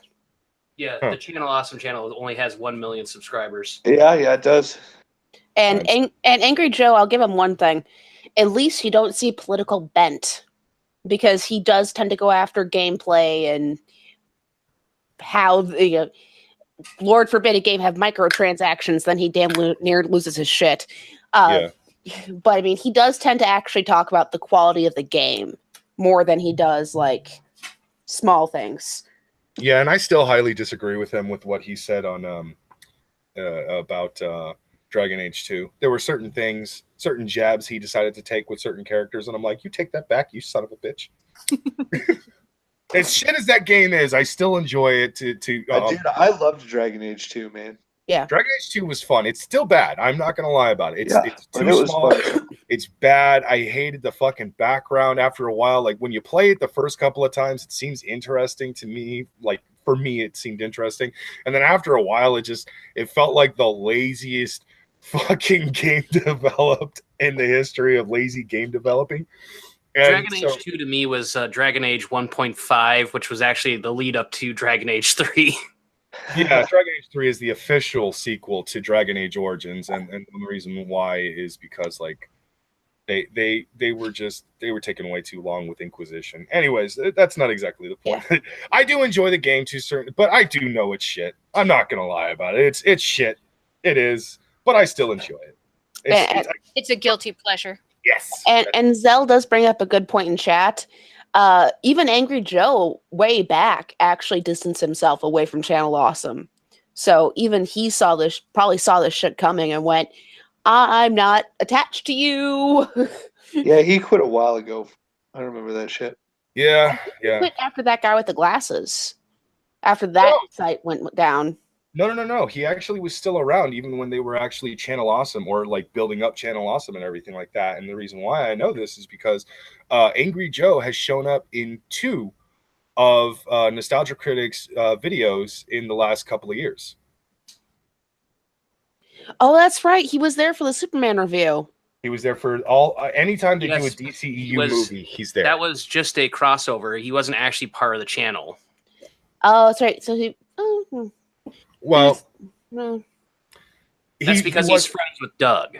Yeah, him and Doug have a friendship, which is why they did that big collab with BVS, and also why they continue to do, I guess you could say behind the scenes like critiques on certain things. But for the most part, yeah, Joe has walked away from the whole Channel Awesome bullshit because he can, obviously. And yes, Trippy Poop, it has been covered that Doug Walker does not actually own his Nostalgia Critic brand anymore. Yes, it's owned by Monday Matt. Mike Machado. Machado. That was the dumbest decision you could make, though.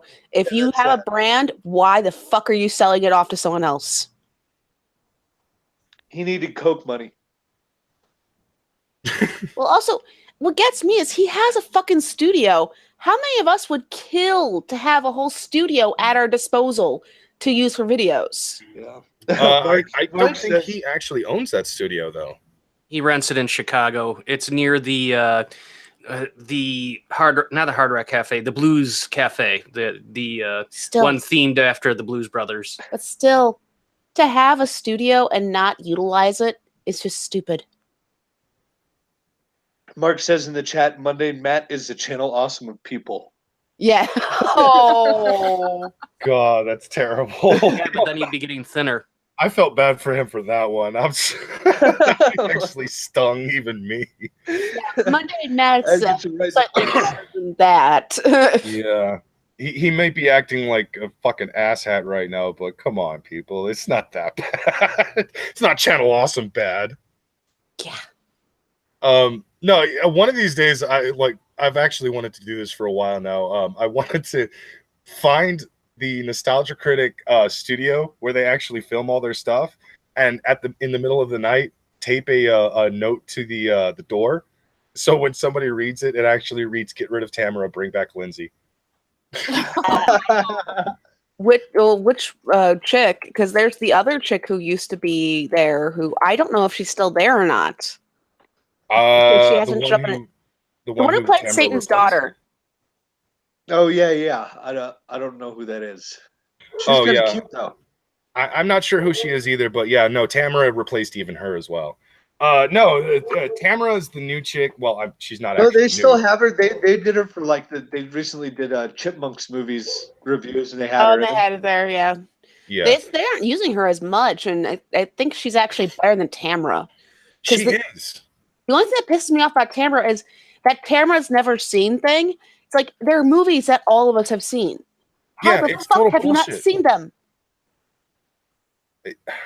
I think it's because, like, you know how jokes sometimes start with things like this, like maybe she never actually saw Predator, which is understandable, but maybe she never saw Predator, and people were like, "What? You've never seen Predator?" And then a couple of days go by and you find out she's never watched Alien, and it's like, "What? You've never seen Alien? What the fuck?" And then there's like a whole bunch of movies that people talk about in pop culture that she's never actually seen.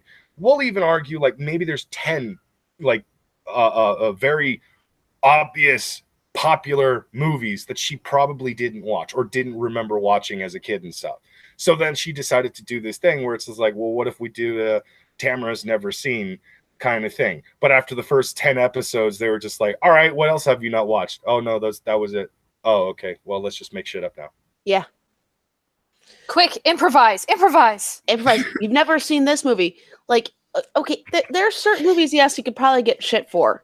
Up until college, just because my mother was an overriding bitch, she was tried to shelter. I hadn't seen Blazing Saddles up until college, and I had friends who gave me shit for it, and it went, wait, you've never movie night changed. We're watching this. Yeah, fuck yeah, that's a must see. Well, here's where you guys kick me off the channel because I have yet to see it, and I enjoy Mel Brooks movies. What? No, What? no. Ishtar. Yes. How many Mel Brooks movies have you seen? I don't remember off the top of my head, honestly. Have you seen Dracula Dead and Loving It? Loved it. Okay. Have you seen Robin Hood Men in Tights? Classic. Spaceballs. Absolutely. History of the World Part 1. Have not seen that one. Young Frankenstein. Yep. It's Frankenstein. Ah, yes. Okay. You now have to go back and watch 2 key Mel Brooks movies that you've clearly not watched, and that is Blazing Saddles and fucking History of the World Part 1. History of the World Part 1. Yes. I will get on that. I hate the neighbor's dogs. I wish I wasn't so. Those are like 2 of the best. Those are 2 of the best. So good. Oh yeah. There's the High Anxiety. Fucking so good, man. I had a legitimate reason. I had, religious mother who just tried sheltering movies that I had to be 18 to get my hands on after that point. So yeah, I don't know what your excuse is. They just never came my way, honestly. We may have to do a My Circle one weekend private. That's obviously not streamed, and watch it. I'm down with that.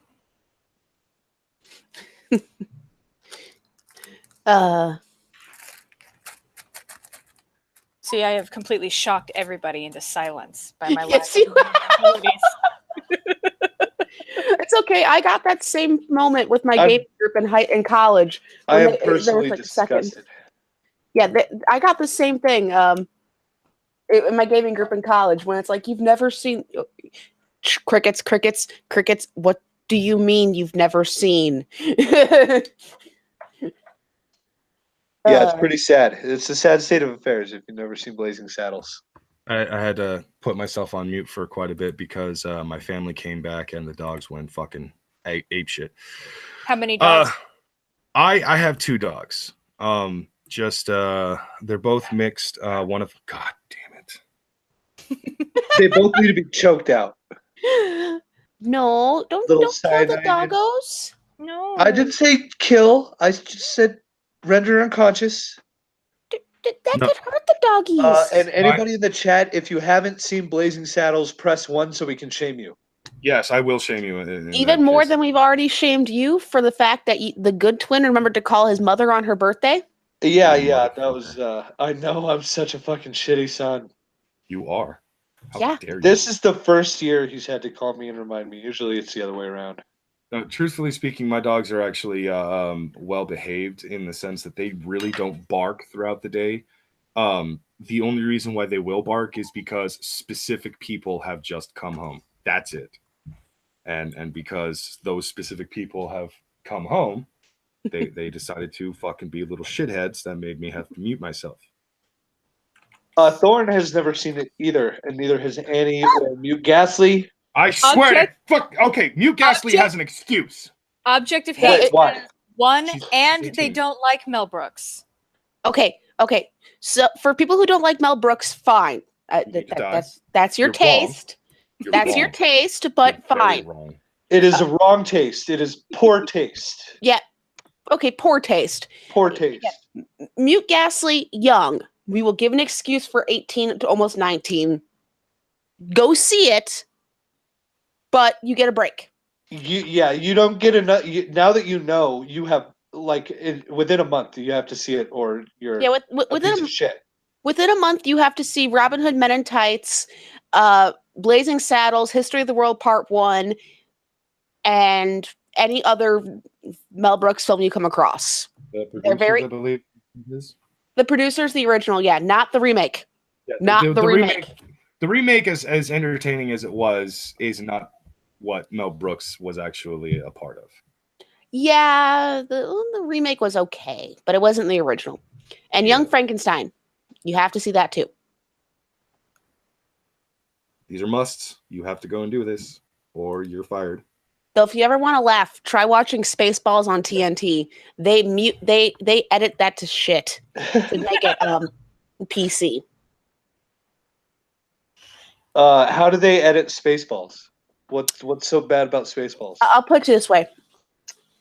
Spaceballs, when I saw a DVD of it at a friend's house versus watching it on cable or on TNT, there was a good 15 minutes missing from what was aired on television to what's on the actual movie. They cut out certain bits because they're too racy for television.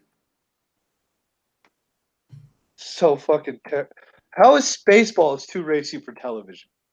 I'm trying to think of one part that's too racy for. Did they take out the part where the chick sees Mel Brooks pissing? And the sword fighting with.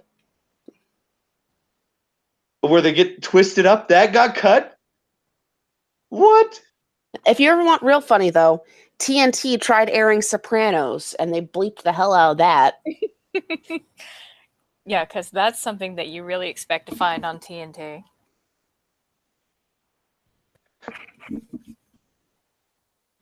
Yeah. Oh, man, people are quoting Mel Brooks at a furious pace in the chat. Yes, they are. It was good shit. All right, do we have another article? Yeah, I got an article. Fucking dog, god damn it. He may never be able to tell us about the article because the dogs, but he has an article. No, I put the dog back inside because she decided she wanted to come out into the garage and hang out with me. But all it really was is it's her favorite spot to whine and bitch and cry because someone's outside the fucking garage and she knows who it is, and she wants to go and play. And I'm just like, God damn it, Lucky, will you stop?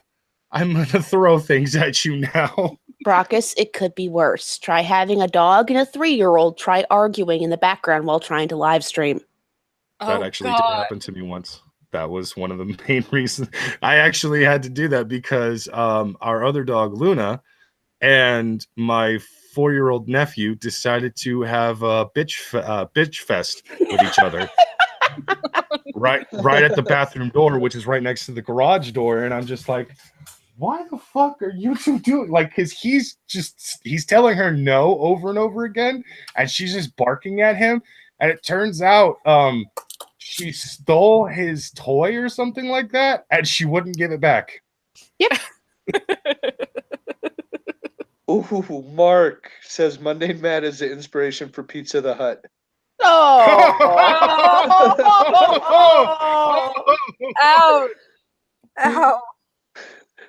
All right, You better pay Pizza the Hut, or else pizza is gonna take out for you. Next article. So I actually caught a little bit of this when I was looking for stuff to talk about. I thought it was really interesting. Aurora Station, first ever luxury hotel in space, announced. Ooh. Cool. Yeah. Interesting. Tourists will soon be able to boldly go where no holidaymaker have gone before, thanks to the launch of the first luxury hotel in space.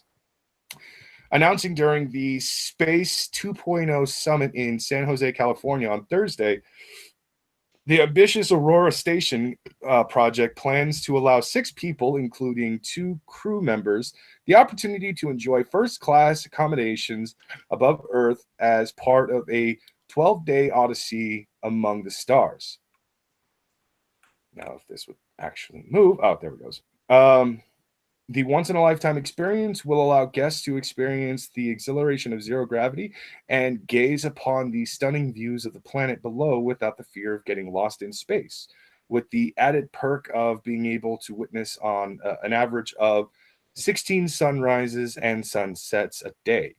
Also on the agenda in the chance to take part in research experiments such as growing food in orbit and try out state-of-the-art virtual reality technology on the holodeck, while high-speed internet will let people put together some truly incredible Snapchat stories. Because they have to do a little bit of a plug for social media. Bill Gates should keep a room reserved for any flat earthers that want to go. Right. Oh, yes. Oh my God, I didn't even think about that. Put a couple of flat earthers in that motherfucker and see how they feel then. Sure. But Here's your proof, motherfucker. Is there going to be a lovely little short man named Quark who runs a bar? That would I be hope so. amazing. I would love that, especially since that son of a bitch always has a smile on his face like he And just ate a baby. Hopefully we'll finally get 3-titted bitches. Oh, also, $5 from Mr. LMM002. At Brockus, thanks to you, I made a Twitter just for hangout links. You're followed if you want or need to chat or need stream filler. HMU. Hit me up. Hit me up. Coco, You're so old, Ren. And not so old. I just believe in typing out words instead of shortening them because it's easier. All right, I gave him a follow back as well. Because I saw that notification in my phone. I didn't really like take a look at it because I was busy making Monday Night jokes. Oh man, but yeah, no, I saw this and I thought that was actually a really cool, interesting, a 12-day vacation that allows you to actually take a vacation in space. Like legit people can actually go into space for a little over a week and enjoy themselves. And how soon do you think they're wanting to push this through? I mean, I'm just trying to picture the logistics of getting this up and going, and it's just boggling my mind. Is this something? Is Elon Musk behind this? Possibly. The next paragraph is actually where it talks about that. Frank Bunger, Chief Executive Officer and founder developer of Orion Span, said the hotel would be open in 2021 and host its first guests the following year. Wow.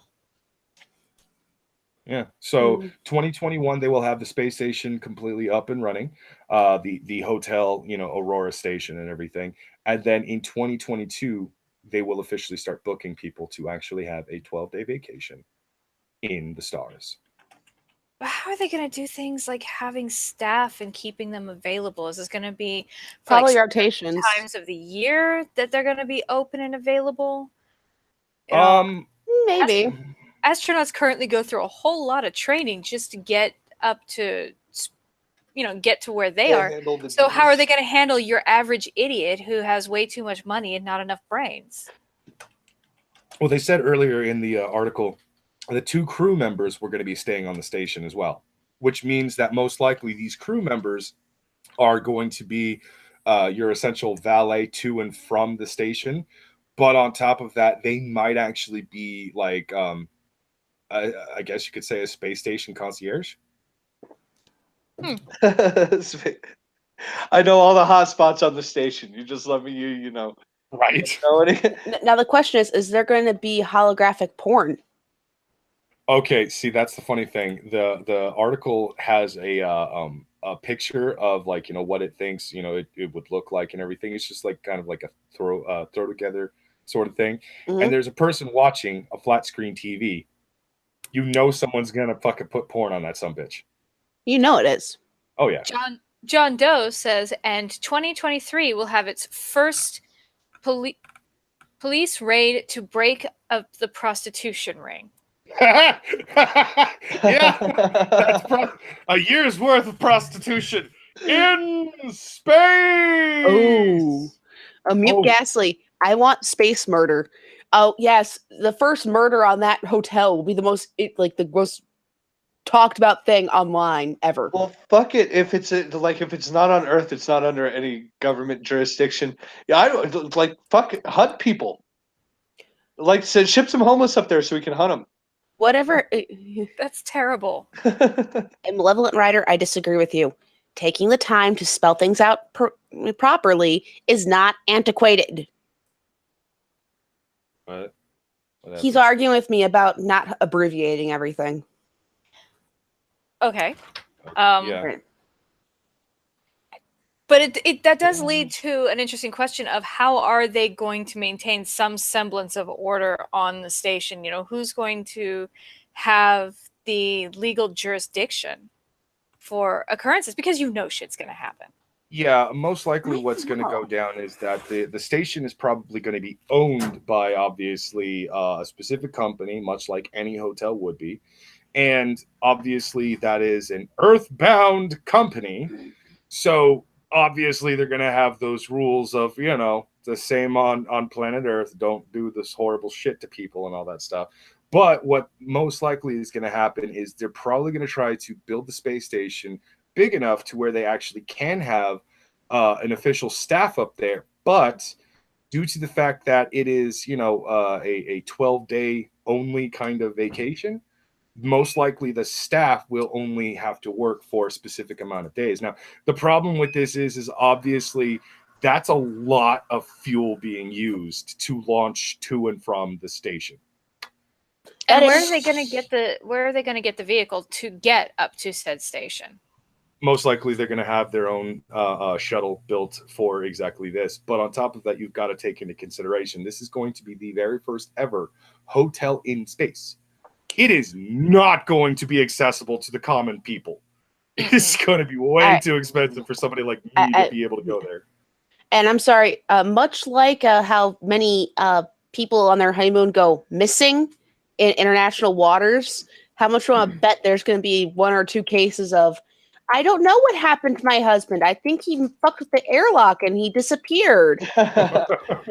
And just isn't there rocket launches? Isn't there just still a huge failure percentage where they just explode on explode going up, or fucking they don't launch right and fucking end up going back in the ocean?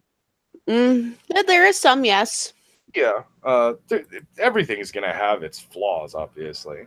Well, yeah. But I think they've improved enough with it to where, that's not as common as it used to be. Well, I'm just saying they better nail that first flight up to their hotel. Because if they fucking explode on the way up there, that hotel is fucking tanking. Nobody else is going to go up that shit. Yes. Yeah. But you got to remember, the only people that are going to be able to actually go to that space station for a really long time are the super wealthy or people who apparently have greased the right wheels to actually get access to the hotel itself. Yes. And because Igor keeps wanting me to ask this, but does jacking it cause you to rock it backwards? Yes. There, I said it. Yes. Do you feel proud now? That will happen. I'm still hyped on this idea of sending fucking flat earthers up there. They're going to look at the port and be like, oh, it's photoshopped. It's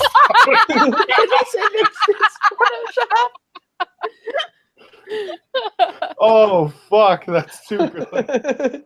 Well, here's another question is once this hotel is built, will the astronauts on the International Space Station get to go over and relax for a little while?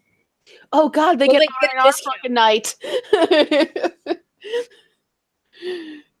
Who knows? Maybe they'll let them in just for the entertainment, or like NASA makes a deal that they could turn around and like, yeah, your R&R is like over there at the hotel. You just have to get over there. Good luck.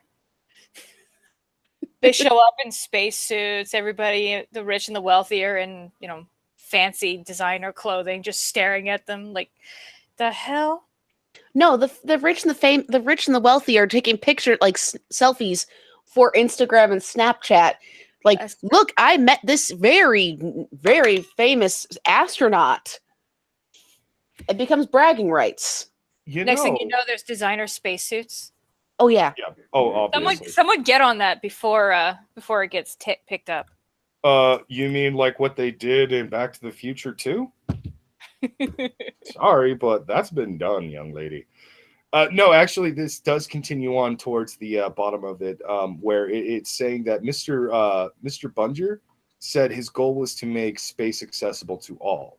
So what we're probably going to see in 2022 is actually a more obvious trial run to get the budget that they currently that they're going to want to eventually expand on it and make it more and more affordable for like anyone and everyone to actually be able to actually come up to space and enjoy themselves.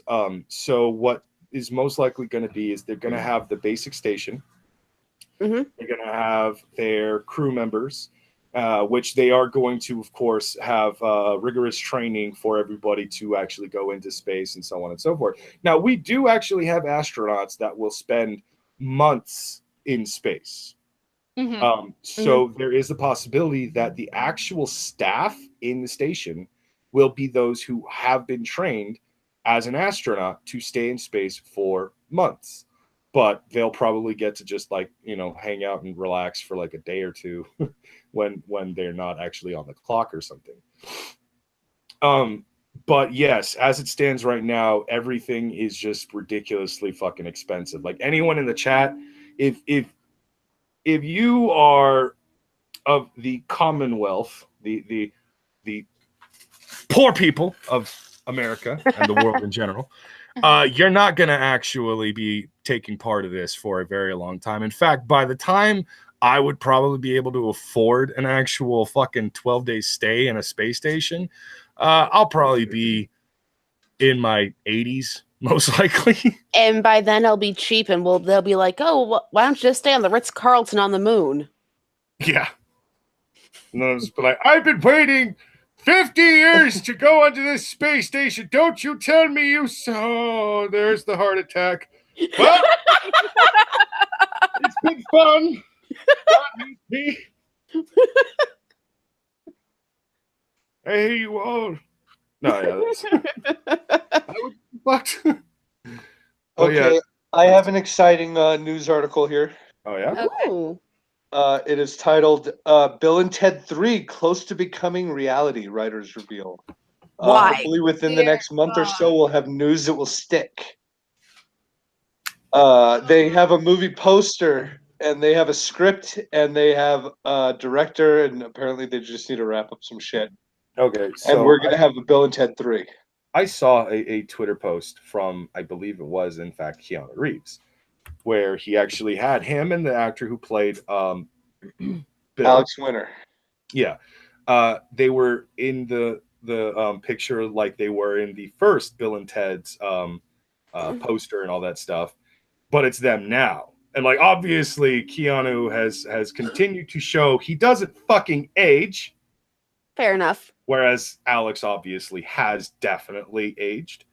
And I just thought it was just a fun thing that they did. Kind of like what Dante Bosco in the original cast of Hook, all of the Lost Boys, they did something similar to that not too long ago. They did a photo shoot with them as they are now, dressed up how they were as kid actors in the movie Hook and everything like that.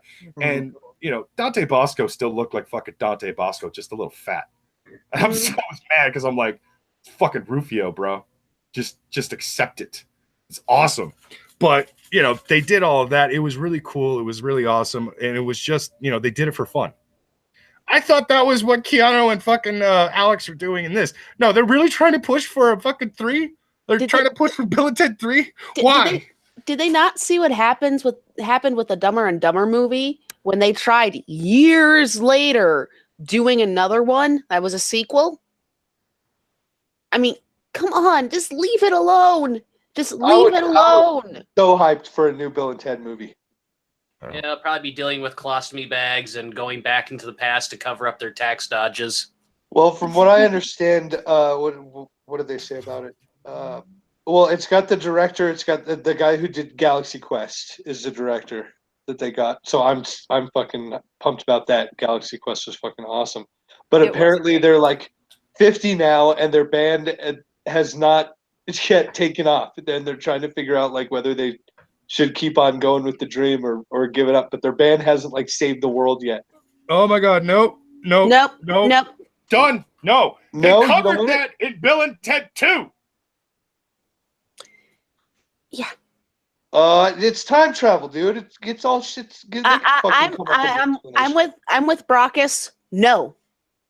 Dude, when I said they covered that in Bill and Ted 2, I mean they literally, in the very last scene of the movie, put on a concert in front of the entire fucking world. That is correct. The whole ending credits are like fucking Wild Stallions gets huge and fucking there's peace in the Middle East now and fucking they achieved an actual dream. They achieved what they were meant to achieve in Bill and Ted 1. Correct. They can't do that shit. So this movie's plot doesn't make sense for the ending of the last movie, which means the answer for this film is just no. I agree with John. If they can't do that story, that would fuck up everything. They would have to change it. Yes, go ahead. Sorry. I agree with John Doe. Hollywood has forgotten how to write original stories. Hollywood has forgotten how to either write original stories or continue good stories. Hollywood's not afraid to write, or Hollywood hasn't forgotten how to write original stories. It's they're actually terrified to, because they risk so many millions of dollars on these. That's why they're absolutely shocked when things like Baby Driver do well. Or what? Yeah. True. Yeah. Explain Hobbit. Explain that. I'm sorry, but like I will fucking give Zell the link, and he can for the next 5 minutes just rage about his disliking for The Hobbit. Actually, he won't do that. That's not really his style. He's okay. He doesn't want to do it anymore. The Hobbit's bad. Let me ask this question. I will grant you that The Hobbit had massive plot holes that made no goddamn sense and were not from the book. But the film wasn't horrible. It just had massive plot holes. Yeah. It's just... I think it's because there were a lot of things that they took way too many liberties on, and they were really trying to bank on fan bases, like putting Legolas in the story. Let's face it. No, don't do that. But yeah, he has a lot of opinions on what made The Hobbit bad. I didn't even watch the second or third Hobbit movies. I watched the first one, and I guess I just lost interest. I don't know. The three together weren't horrible. I watched all three on Netflix. It's one of those things, or it wasn't Netflix, it was something else. I think we rented it. But it's not horrible. It's just there are massive plot holes that exist for me. That's like, I wasn't as pissed about Legolas being added. I was more annoyed with the elf dwarf love thing that came out of nowhere. Yeah, that was confusing. That was what pissed me off more. So I don't remember. Yeah, I'm pretty sure we rented it because I don't remember going to the theaters to see it. Whatevs. I don't know. It's just. Sorry. Which one? You saw what? I only saw the one and saw the one. I can't even really remember which one it is, but I was forced to. So. With beer, it's not horrible. Note to self: if someone tries to force me to watch it again, have liquor. Add beer. Yeah. We got Drunko in the chat. How you doing, buddy? Hey, Drunk. But yeah, I don't know about you, but I'd be down for a new Bill and Ted movie. I'd be up for it. Drunken Uncle's in the chat, and he's probably got an opinion on the latest word on Bill and Ted's next movie. I wonder what it could be. They'll have to spend the first 10 minutes explaining what a phone booth is. No, I stand by my statement. They'll be spending the first 10 minutes cleaning hobo shit out of it. All right. And $2 from Slayer Raven. Give Zell the link. And I already did.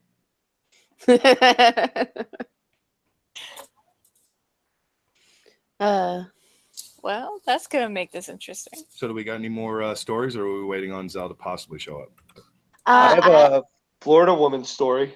Oh, yeah, Florida Florida woman. woman. Let's end it with Florida Florida woman. story. All right. The headline of the story is it's car and video likely tied to Jacksonville quadruple shooting. That's fucked up.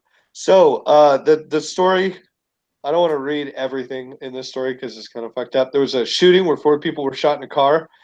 The funny part of this story is that a nurse went up to assist the shooting victims and was one of them was shot in the throat, and so she was putting pressure on the throat to prevent bleeding. And psychotic mob surrounded the car and beat the fuck out of her because they thought she was strangling the guy. She got beat up in Florida. Did that lead to the guy actually losing a lot more blood because they didn't realize what she was too dumb to realize what she was doing?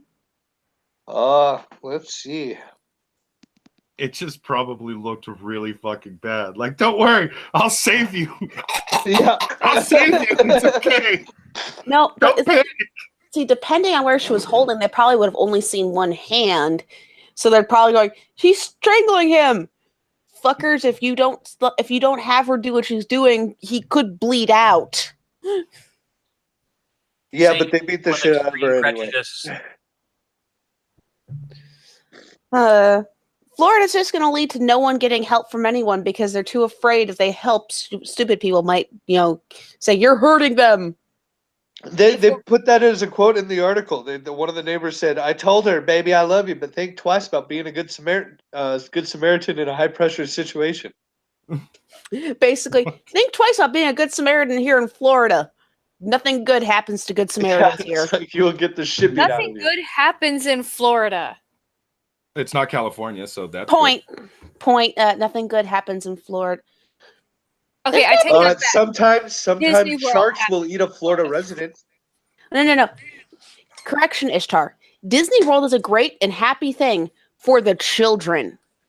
For the parents, Disney World is the evil because it not only do you have to pay to get in, but then you have to pay for all the shit your kid wants, and then you have to pay for all the food that's overpriced, and then you play the stand in line because they have to go on the teacup ride in the middle of July.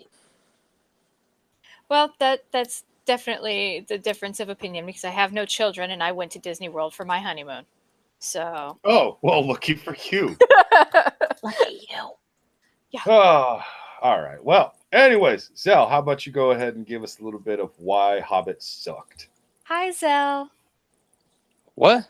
Is that why I got the link? Because I was like moving on to. I just started that show on Netflix, Altered Carbon, and I gotta admit, it's pretty badass so far. And then I get a link. There was a request for you because we were talking about The Hobbit and how Hollywood is shit with coming up with original ideas or even continuing good franchises. You want me to tell you why the Hobbit movies suck? Do I have to tell you? No, that was kind of why. I never watched Hobbit, the second or third movie for The Hobbit, so I really don't know what happens in those. Did we have to bring Zell in for that? Really? Yeah. I think the desire is to hear you rant, Zell. Yeah, that was why. Okay. Well, first of all, like, when did Bilbo become plastic?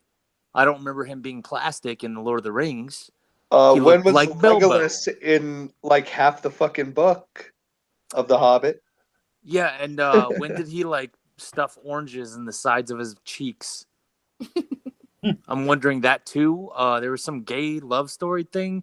The third Hobbit film is just, if you want to watch a movie where you're in awe of money being spent on every frame because you're like, how did this happen? Like, watch the third one. It's just there's no real story archetypal structure throughout the whole Hobbit movies. By the end of it, you're like, what did I learn? At least by the end of the Lord of the Rings trilogy, there's like themes and messages that you feel like were driven home. And in the Hobbit trilogy, it's just a clusterfuck. It's just a mess. The problem with the Hobbit trilogy versus Lord of the Rings is Lord of the Rings was 3 separate books. So, of course, there was 3 separate movies. The Hobbit's one book and very easily could have been one whole movie onto its own. They didn't Actually, J.R.R. J.R.R. Tolkien was forced by the publishers to split it in 3 books.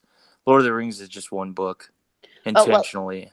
Well, intentionally, it's a big ass book, but yeah. It's kind of nice that it's split up into 3 books. Yeah, absolutely. Because and I've came across this trying to read the Game of Thrones books, but when books are that fucking long, you're eventually like, I need a break. Can you make this like 200 pages and then we go to a second book? Yeah. So you feel like you're achieving something. Like with the Lord of the Rings books, I don't look harshly upon anybody that's like, I couldn't get through those books, because it takes a lot of patience to get through the Lord of the Rings books. And also, having read the Lord of the Rings books, I think I can confidently say I think the movies are better. Yeah, I honestly think the movies are better. Like, even the relationship between Frodo and Sam is much improved in the movies, because in the book, every bit of their relationship, it's this kind of uncomfortable implication that Sam is his slave. And they even use that term a couple times. Yeah. And it feels very awkward and forced. In the movies, they build it more as a friendship, and it's inconsequential, and Frodo doesn't really want Sam to help him. Billy Senpai for $2. The animated Hobbit movie was a lot better. Oh, yeah.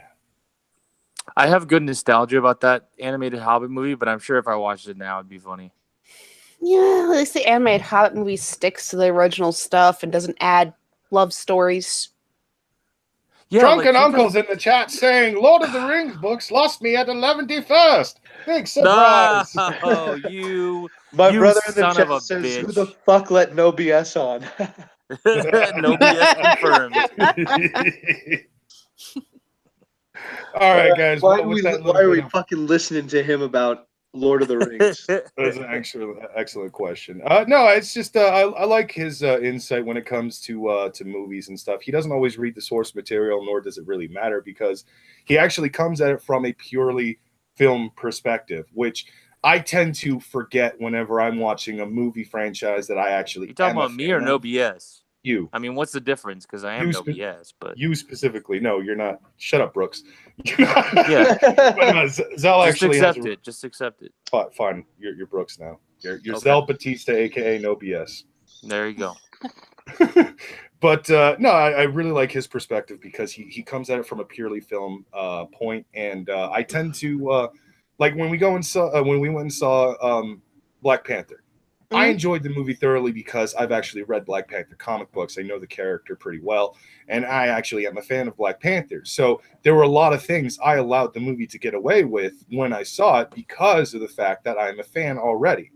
He watched the movie from a purely objective point of view, and based off just that, it was like, okay, so the movie is good and entertaining in certain aspects, and then it just loses me entirely on this point, this point, and this point.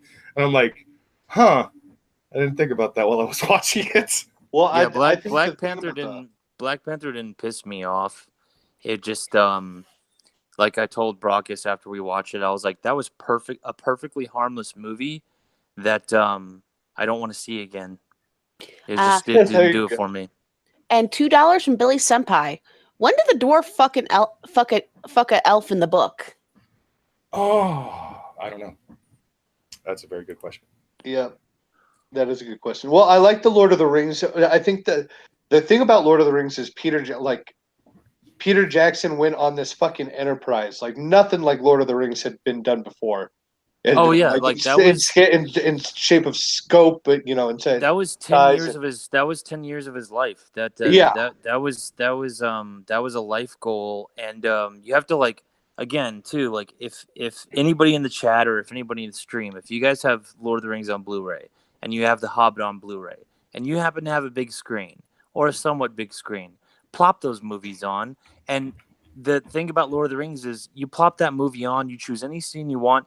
That movie is fucking gorgeous. I still stand by this to this day. I think a lot of people fight me on this, but I think Lord of the Rings is the greatest cinematic achievement of all time. Well, but yes. it's just fucking. Then you get to the Hobbit, gorgeous. Which is just an obvious cast grab.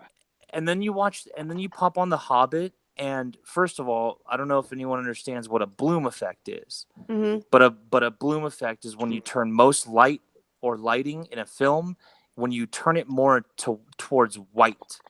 So in The Hobbit, the bloom is out of control. So it's just white blotches and CG that don't have much depth to the color, and the contrast is almost gone. The grain is almost completely non-existent, and it's just an ugly fucking plastic looking movie. The movie just looks like plastic. And it really fucks you up on those shots where they pan out huge and they have all the actors running across a path. They have those shots all the time in The Lord of the Rings, The Hobbit. Yeah, and in the Lord Hobbit, of the Rings movies, it looks so bad. It looks like because in the Lord of the Rings everything movies, else it is looks CG. Yeah. In the Lord of the Rings movies, well there's the thing is, there's a lot of CG in Lord of the Rings, but it's beautiful art direction and it's beautiful cinematography and beautiful composition. And when you watch the Lord of the Rings movies, that looks like a grainy, nasty world that's lived in. And it also looks gorgeous at times too, but it's every scene is a reminder of wow, that looks lived in. And in The Hobbit, it's like, wow, that's a movie set. Wow, that's green screen. Wow, that's plastic armor. It doesn't suck you in whatsoever, and it feels just rushed. I find the white orc in the first Hobbit movie very offensive. That's not what orcs look like. Yeah. Well, at the end of the Hobbit movie, in the third one, there's this giant battle with an orc on a frozen lake, and the set it's not a fucking real set. It's all fucking the whole thing is CG, and it just looks fucking terrible. And you compare that to where they're just walking through forests in Lord of the Rings, or fucking coming out of the mines of Moria on real mountaintops. Yeah, it makes such a fucking difference. And from Lo-Fi, I like when they threw the ring on the Death Star to save Narnia. God damn, What? Fuck movies. Oh, also, if you watch Lord of the Rings and Sam doesn't make you want to burst into tears, you're not a fucking human. All right. All right, and with that, we are actually going to wrap this up and go ahead and end CNN for tonight. Tonight we had Lo-Fi commentator Ishtar, Robert Como, Ren from Relations, along with, of course, her producer Igor, sitting in the background doing nothing. He's lurking. He's supposed to be producing, but he's not. He kept the camera going. We're good. And we had, of course, at the very end of the show, our very special guest, Zel Batista, giving us his perspective on movies. No BS joined us, ladies and gentlemen. All right, guys. I was in the show, too. All right, cunts. This has been CNN for the night. Peace out. Later. Bye. You are a shit friend, Brockus. Do the Antoine thing. What Antoine thing? That's the fucking GoFundMe, genius. Oh God, I fucking forgot about that. Wow, Brockus. I'm sorry. Wow. I forgot. I for some reason it slipped my mind. Okay, so my friend Antoine is currently in trouble. For everybody who is actually unaware of this, he has been given a 30-day notice, which was about a week ago or 2 weeks ago, and the clock is ticking.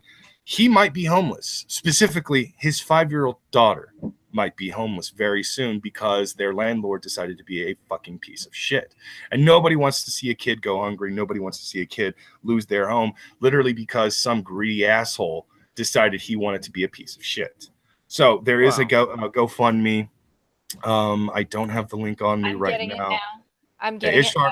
Ishtar is going to get it, and she's going to either put it on the chat or in the side chat so I can link it out into the and Mark is saying this is worse than forgetting your mom's birthday, Brockus. This is actually, well, yes. I'm not the bad guy tonight. No, the attention has been shifted from both Mundane Matt and Robert to me. There you go. What we need how could you forget that?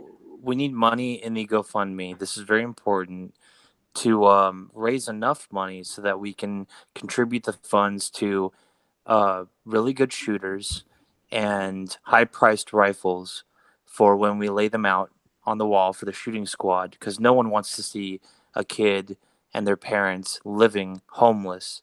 So if you could just donate $1 or $2, the more money we raise, hopefully the quicker the kill. He went real morbid. You went morbid. I was gonna go. No one wants their kid to turn out like Samaj, so make sure this kid never doesn't get homeless. Well, I'm sorry if that offends you. That's what we've been raising money for. Oh, ask Schmeckel. We don't want to see homeless kids. That's all I'll say. Yeah. See, there you go, confirmation. But there you go. The GoFundMe has been shared by both myself and Ren, of course. Click the link, give what you can, and spread the link around. Let people know that a 5-year-old is going to be losing their home really soon. I'm hoping that they can actually reach their goal and everything is fine. But yes, yeah, we will be this coming Friday, I guess, doing a stream to try and get him the rest of the money. He's looking to get. I think he was at $7,000. He's at something like 1,500 at the moment. We can make this work. We'll be working with some other people. Until then, just go to the fucking GoFundMe. Yes. Drop a couple bucks. And I'm not gonna say this was Mundane Matt's fault. But it was Mundane Matt's fault. Thanks for watching CNN, cunts. We're fucking done. Bye.